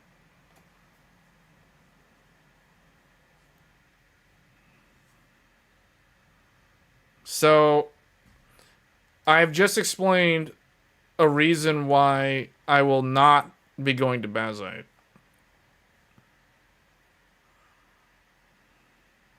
See? So I understand what's going on, but I wonder how many people watching the stream that are just the gamers and hardware enthusiasts. I wonder how many of them are completely lost right now. Okay, let me ask. This is an excellent time for a poll. Do you understand the Linux discussion? Yes or no? It's very simple. It's like you either understand it or you're completely lost.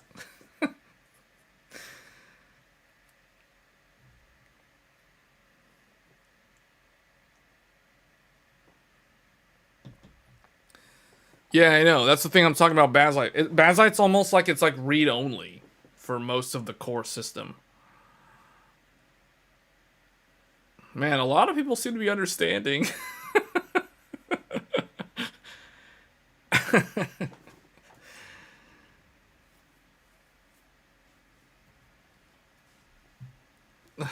I've learned a lot about these things. Like, I'll tell you what I learned about. I learned about this. I learned about Wayland. I know what Wayland is now. I know what GNOME and KDE are. I know what Snaps and Flatpak do, and what they don't do.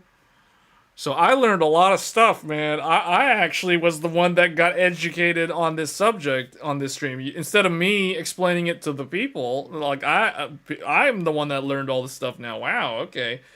I mean, I knew some things. Like I knew that Ubuntu, at least the version of Ubuntu that I'm using, was using GNOME. I had no idea what this KDE thing was. Like, the KDE thing was brand new. Like, I randomly heard about it, reading about it online. trying to research this stuff about Fedora.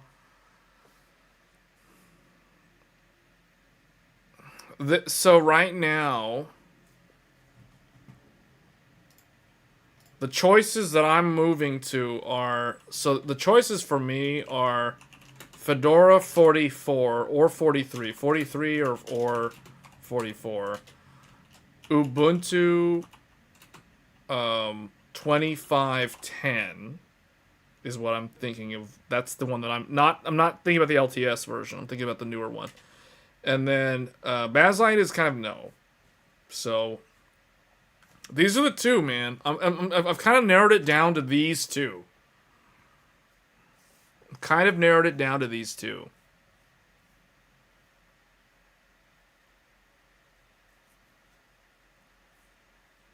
Uh-oh, someone's mentioning Cashy OS. The other ones that people keep mentioning occasionally, I hear this one, Arch, Nobara, and Kali. These are the other ones that people have recommended to me in the past or recently. So these are the other choices.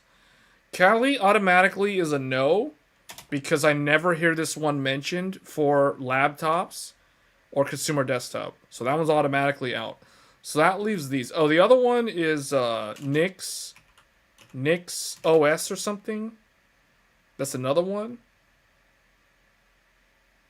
But I don't know. That one... what's the other one? Pop something. Pop OS or something? Like, there's like another one out there that I've heard. Like Pop OS. I don't know how it's spelled or written, but... Yeah, but these are the other ones. These are like the other choices. But... these are the ones that...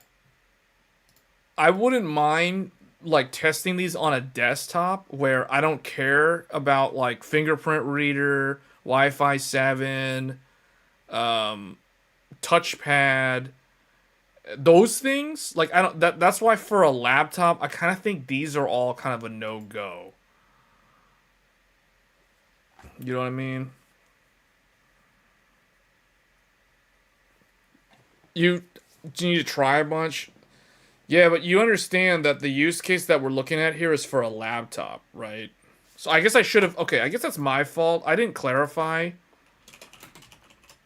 The use case is for a laptop. Plus USB 4 docking station. / Thunderbolt. This is what the Linux distro has to be able to support. So... that automatically, I feel, is most likely going to eliminate a bunch of these, if not all of these. Because if my docking station doesn't work, if my external graphics card doesn't work, if my fingerprint reader doesn't... if the fingerprint reader doesn't work, it's automatically disqualified. It's like something that simple will disqualify it immediately. So, because I ain't typing my password every time I go in front of the computer on the laptop. You know what I'm saying? Like, no. I ain't got time for that. So, it's got to have that fingerprint reader working.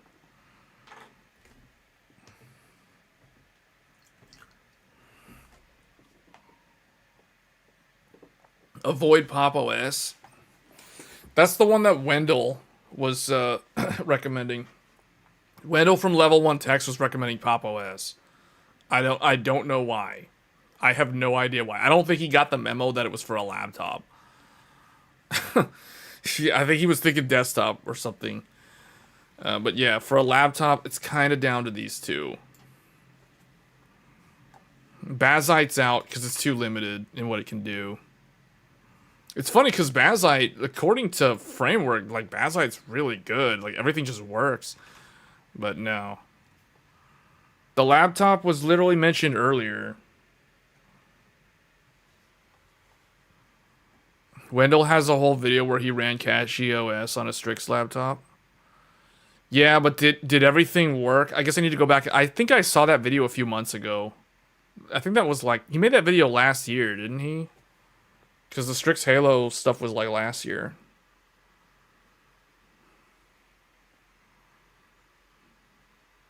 Cache OS.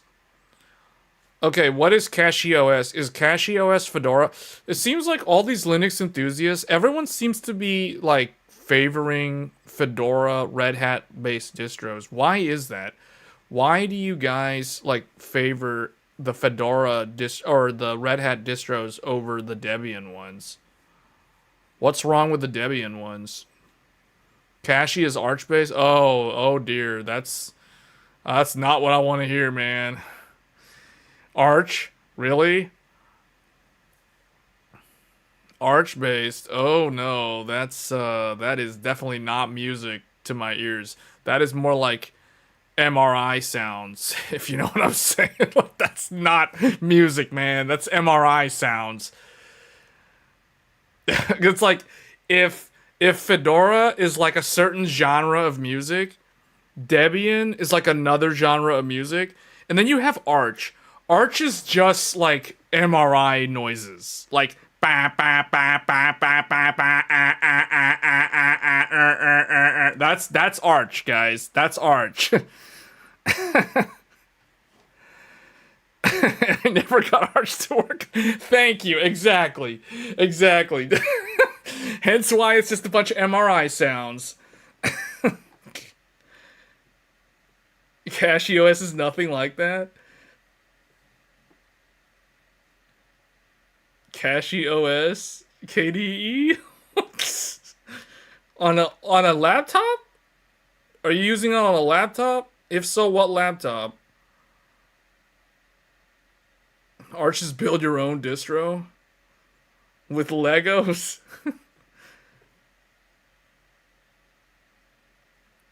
Okay, we're gonna close this poll. I'm going to okay, last poll.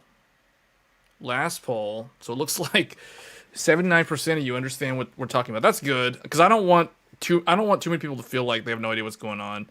But I mean, this is definitely very educational stuff. Like this, I think we've gone so far into like what Linux is at a fundamental level that I think people who only heard about Linux and never knew the details, now I guess people have a general idea at least of what it is and why there's so many distros and what these distros are. So I guess the last poll is which distro, I think I know who's going to win this. Which distro do you, the viewer, recommend? The choices are going to be Fedora 43, Ubuntu 2510, Arch, I don't know what the distro is, and Cache. Those are the most popular ones. These are the ones that people have been mentioning the most. Okay. Here we go. Alright, vote now for the distro that you recommend out of the 4 choices. I would put more choices, but YouTube limits me to only 4 answer choices. I wish they would do like 6 answer choices.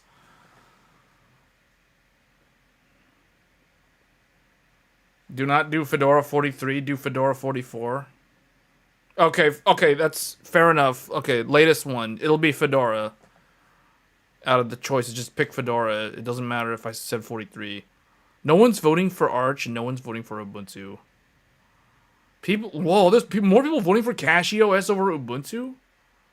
That doesn't line up with what I see online, though, in terms of like how many people actually use these versions of Linux. Hold on.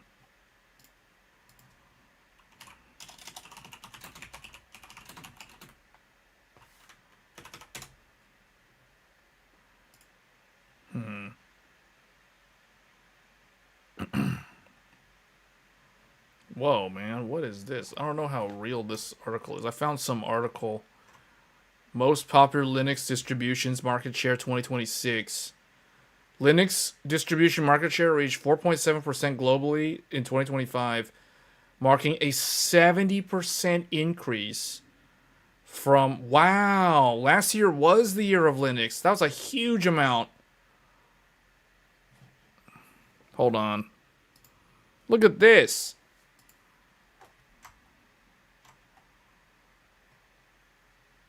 Ubuntu leads with 13.7% of web server deployments and 27.8% of developer adoption. The United States crossed the 5% desktop threshold in June of last year, while Linux maintains 100%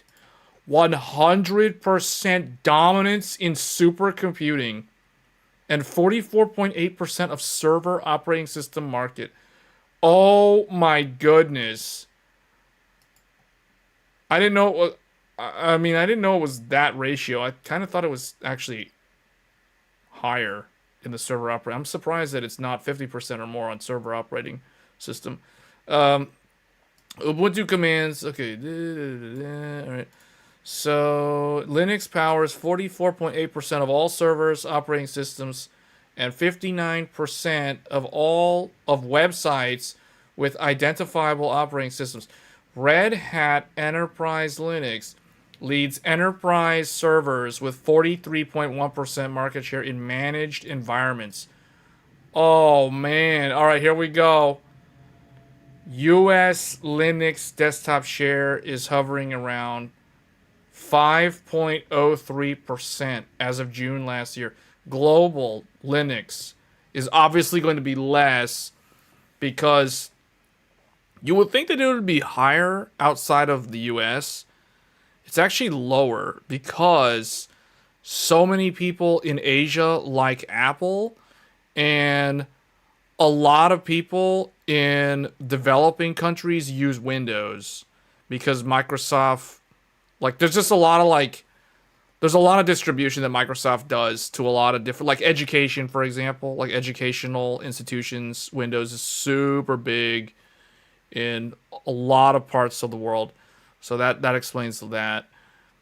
Yeah, India leads major economies with a remarkable 16.21%. Okay, I know why that is.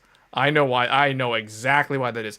That's because India is unique in that India cranks out the most like STEM graduates of any country in the world. Like I remember the statistics, and this was like several years ago now. This is maybe like 10 years ago. India, like, I think it was like 40, almost like 40 to 45% of all graduates from university in India are graduating with some kind of like engineering or computer science based degree, like a 4-year bachelor's degree from a university in India. So because of that, I can imagine there's going to be a lot of Linux usage just because of like programming and scripting and all that kind of stuff. Like Linux, because of the servers, guys. It's because if you want to work for like a company as like a managed service provider for server, whatever, there's probably going to be a Linux server involved, you know? So it's like you got to know the commands. You got to know that Red Hat. That's where it's at. Red Hat certification. So that explains that. That is, I 100% believe this.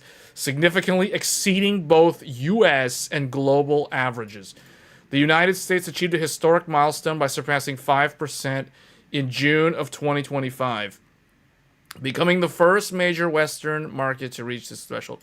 Yeah, Western markets are dominated by Apple and Windows, specifically Windows, but also Apple in the consumer side of the house. So, because people in the Western society love Microsoft. Like, Windows is the way, man. Windows, the way. Microsoft, Windows 11, Windows 11 Home, Windows 11 Pro, Windows, Outlook, Office 365. It is the way. It is the future. It is the here and now. Microsoft Word, Excel, PowerPoint, Project, Visio, OneNote. All the Western society follows after the Windows. It is the way. This is why it is so dominant in corporate America. Windows, Office, Office 360. Now you can use a lot of this stuff on Mac. So you can, there is a route to the Mac.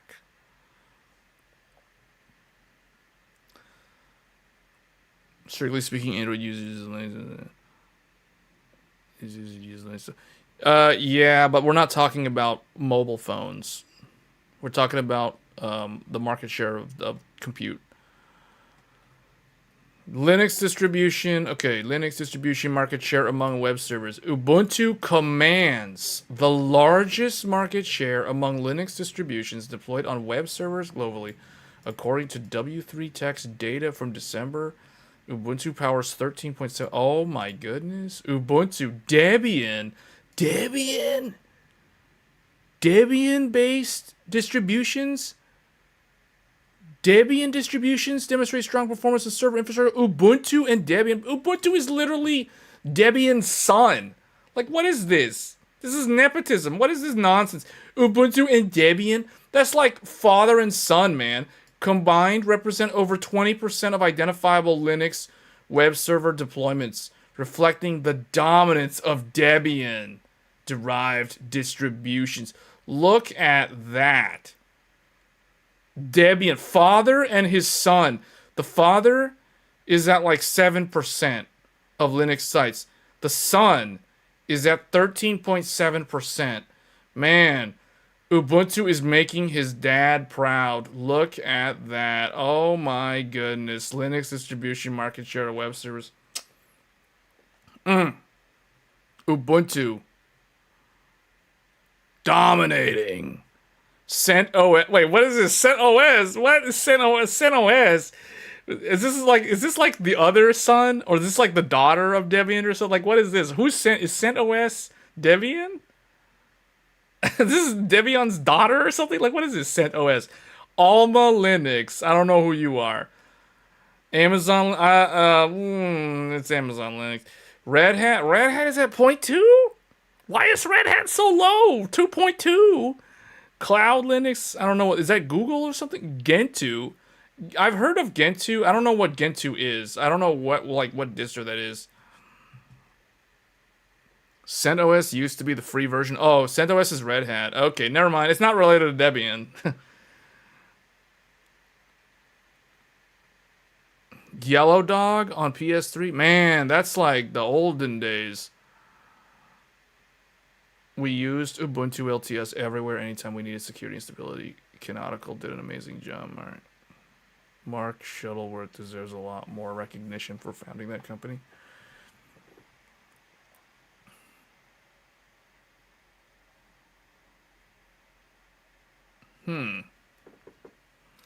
Wow, man. This is very, very interesting stuff. Alma Linux is CentOS replacement for Enterprise. Amazon Linux is AWS Cloud. I'm surprised Amazon Linux is that low. Well, oh, okay, because it's cloud infrastructure. Never mind. This is measuring websites. These are websites running on web servers. So yeah, Amazon Linux is really only for the infrastructure of AWS. Red Hat, okay. I'm surprised Red Hat is so low though. Like I would have thought Red Hat would have probably been like higher than Debian. Like I thought Red Hat was gonna be like 9% or 10%, but man, no one's using Red Hat, or barely anyone's using Red Hat as a web server. So what are people using Red Hat for? CentOS declined following Red Hat's transition to CentOS Stream. This created alternatives like Alma Linux and Rocky Linux. Linux overall powers 59.2% of all websites whose operating system is known. Wow. That means the remaining 40% is like or 40, like the remaining 41% is either Windows or some other version of Linux that's not reported. So, which means the true percentage of Linux might actually be higher than this. Because this is what is reported. Like, this is what is known. Like, there's the other percentage is not known. So that doesn't mean it's Windows. Enterprise Linux distribution. It's a good chance that that other half of the market share is like also mostly Linux and a mix of Windows. Linux commanded 44.8%. Because I don't know, like, is there any Unix-based servers today that are not Linux-based, but they're like Linux or Unix-based shells? Like, I don't know.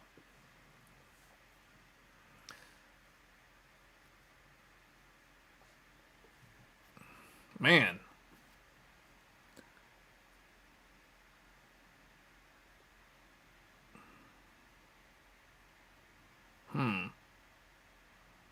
Red Hat Enterprise Linux maintains market leadership through IBM backing. Oh, IBM. Hold on. I thought Red Hat. Is Red Hat owned by IBM? Or I thought it was like. Wasn't it related to Oracle?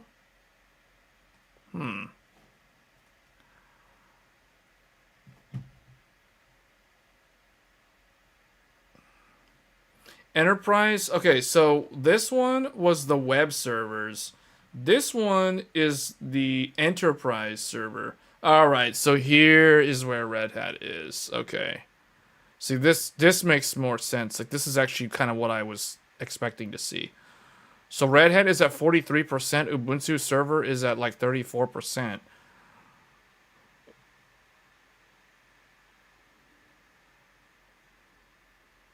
SUSE Linux Enterprise 11%. CentOS and Alma Linux are at 9.3. Debian is at 16. And when they say Debian, are they just referring to like straight up Debian, like Debian as it is?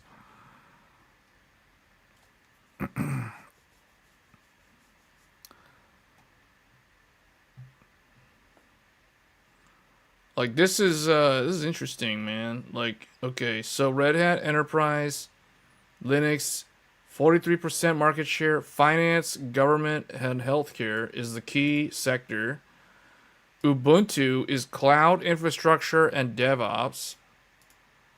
Debian is stability critical systems.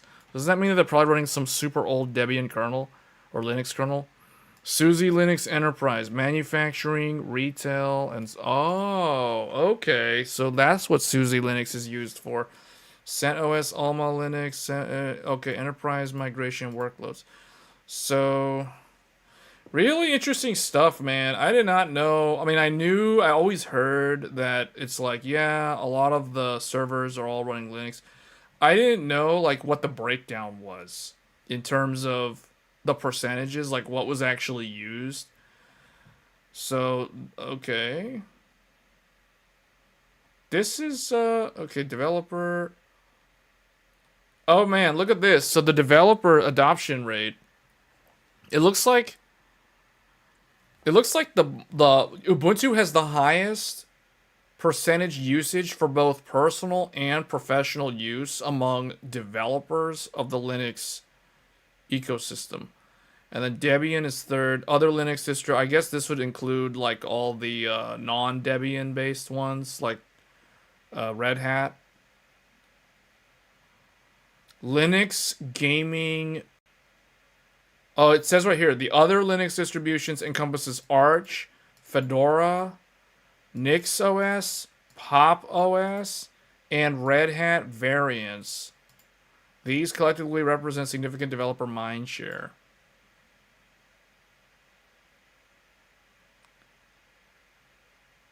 Approximately 78.5% of developers globally use Linux as either a primary or secondary operating system across their workflows.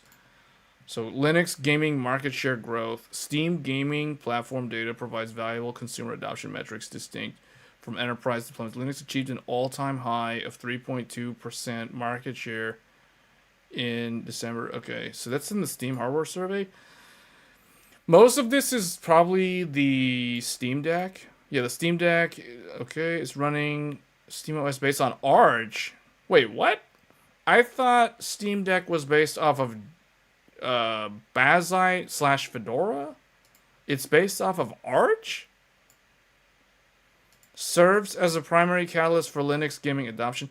I don't know, man. I think if people are trying to do like a desktop a gaming desktop with Linux. I don't think they're gonna be using Arch.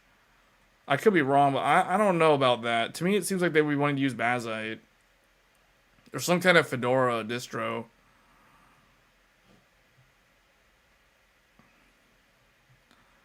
Linux gaming market share on Steam has been going up. Linux market share grew. In 10 years, it grew from approximately 1% to over 3%. This represents a tripling of gaming market penetration within a decade. Gaming optimized distributions such as Kashi OS and Bazai demonstrate consistent month-over-month growth. Man.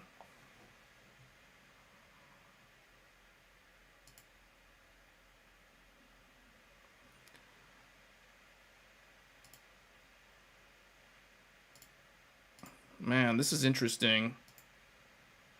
Month-over-month growth. Linux distribution market share in high-performance computing.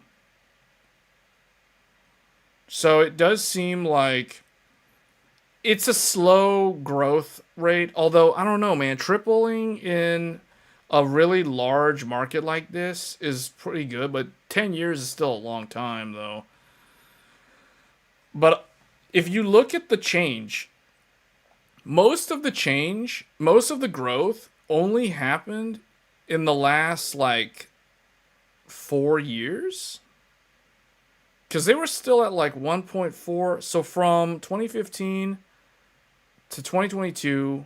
So basically from 2015 to the end of the pandemic, it only gained like 0.4%. Then in 4 years after that, especially this like 2024. Now this doesn't have the data from last year. And last year was the year that everyone kept saying like that this is the year of the Linux desktop. So it'd be interesting to see what the 2025 numbers are, because the 2025 numbers aren't included here. I mean, you could probably just look on Steam's hardware survey to see. But look at that. It went up like 1.2% in 1 year. Like in 1 year. This must have been when the Steam Deck released, because this is a significant percent increase, considering how for like 8 years they gained 0.8, and then in 1 year they gained 1.2%. That's a lot.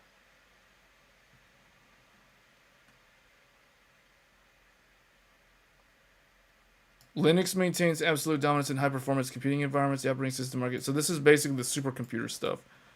100% market share. What I want to know is on this, what are they running? Like, what distro do they run in the supercomputers? Kernel level customization capabilities and low latency optimization. Government-funded HPC reported a 15.6% increase in Linux kernel customization.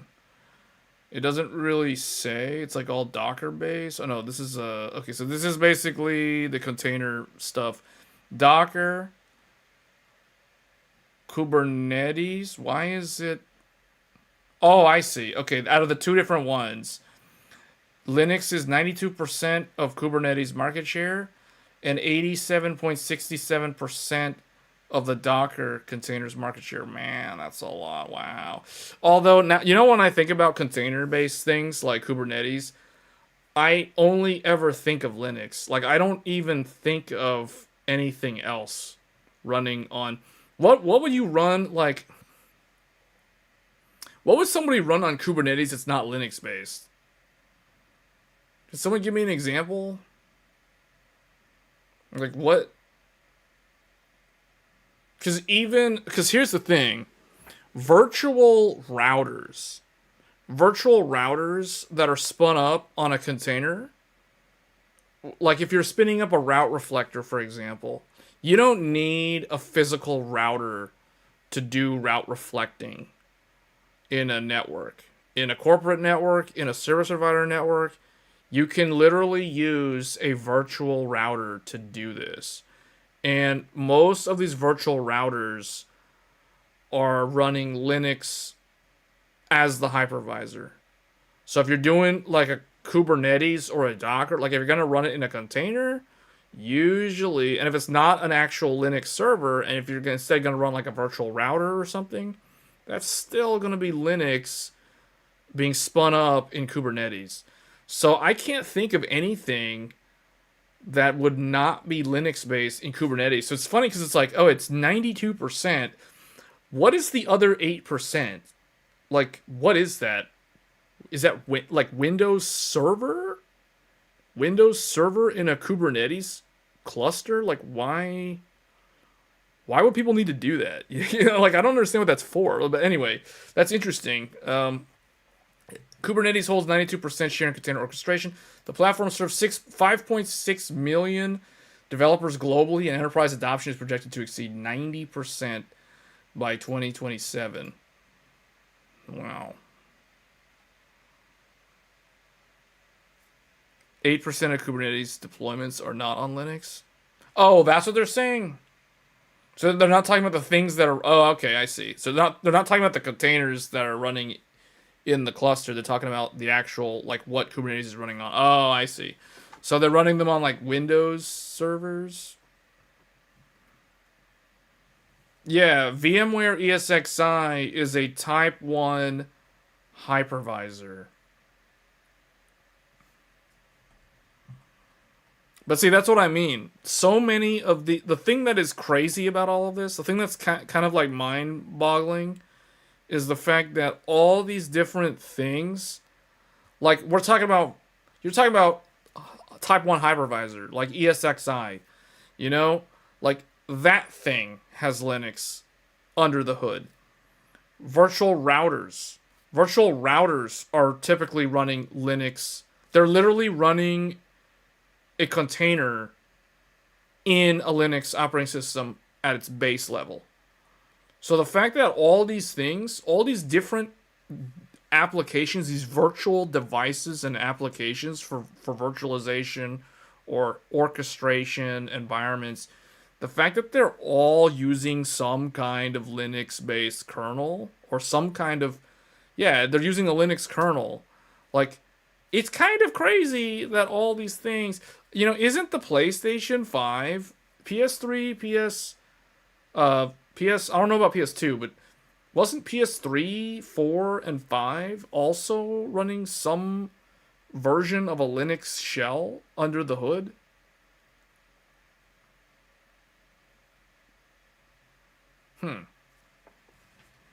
I guess there's some other stuff that I'm not remembering, like some IBM based thing that's not Linux based, but probably still Unix based and GNU. I don't know. BSD based? Okay. Yeah, FreeBSD. Okay. Yeah, there's something else. Okay. Because of the license. Okay.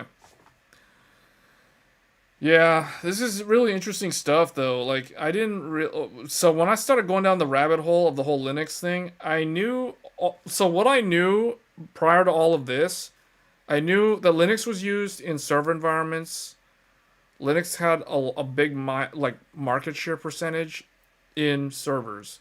I did not know what that market share was.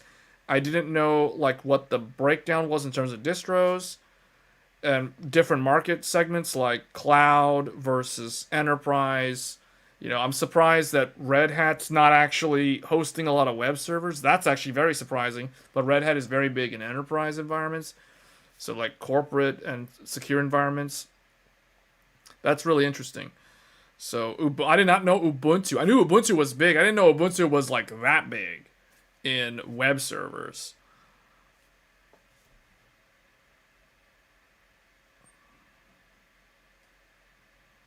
I think PS1 and PS2 were on some kind of like IBM thing. All right, guys. Well, I think we're at the end of the stream. We're at the 4-hour mark, so we're gonna have to end it here. But yeah, okay. I'm gonna close the poll. End the poll. All right. So it looks like Fedora won. 2/3 of you voted for Fedora. 67%. 28% voted for CachyOS and 6% voted for Ubuntu. Nobody voted for Arch. So anyway, guys, that's going to be it for this episode of Tech Thursdays. It was definitely an interesting one. This is definitely different from what we normally talk about. We normally talk about hardware. We actually spent like, I think, 2/3 of the live stream talking about Linux. So interesting stuff. I'm gonna continue to do more research on this subject, but as of right now, based off of the votes, but also based off of what we just discussed, I am leaning more toward Fedora 44, in particular Fedora 44. So we will probably be revisiting this subject in the near future. So anyway, guys, thanks for tuning in. If you're new to the channel, we do these Tech Thursday live streams that are typically not like this. This is kind of like a one-off where we really went specific on Linux. But it can be like this. So it really just depends on what people want to discuss. I don't have any problem changing the agenda. Like usually it's some basic topics that I want to talk about, but then if it deviates into something like this, that's totally fine. So if you have tech-related questions, if you're looking for build advice for building a PC, do ask the questions during the live stream. This is probably the best live stream to get answers live on tech-related questions for PC DIY. We do the gaming live streams occasionally on the weekend. Those are more like less focused and they're more just kind of like whatever. But yeah, we can discuss technology-related topics on those as well. So anyway, guys, thanks for tuning in. As always, if you're new to the channel and you like these open, free-form discussions, do get subscribed to the channel. Do hit the bell icon to get notified when I go live. Because sometimes I'll go live, like, randomly, and it won't be announced. And it could be something like this. It could be covering some specific thing. Like, in a couple of weeks, Computex in Taiwan is happening. So we'll be covering that. Or it could be something completely random, like I'm building a random PC or something. So that's why you need to be subscribed and hit the bell icon to get notified when I go live, if you want to tune into that content. Otherwise, thanks for tuning in, and if I don't see you guys this weekend, I will see you on the next episode of Tech Thursdays. Thanks for tuning in, as always, and I will catch you guys next time. Thanks.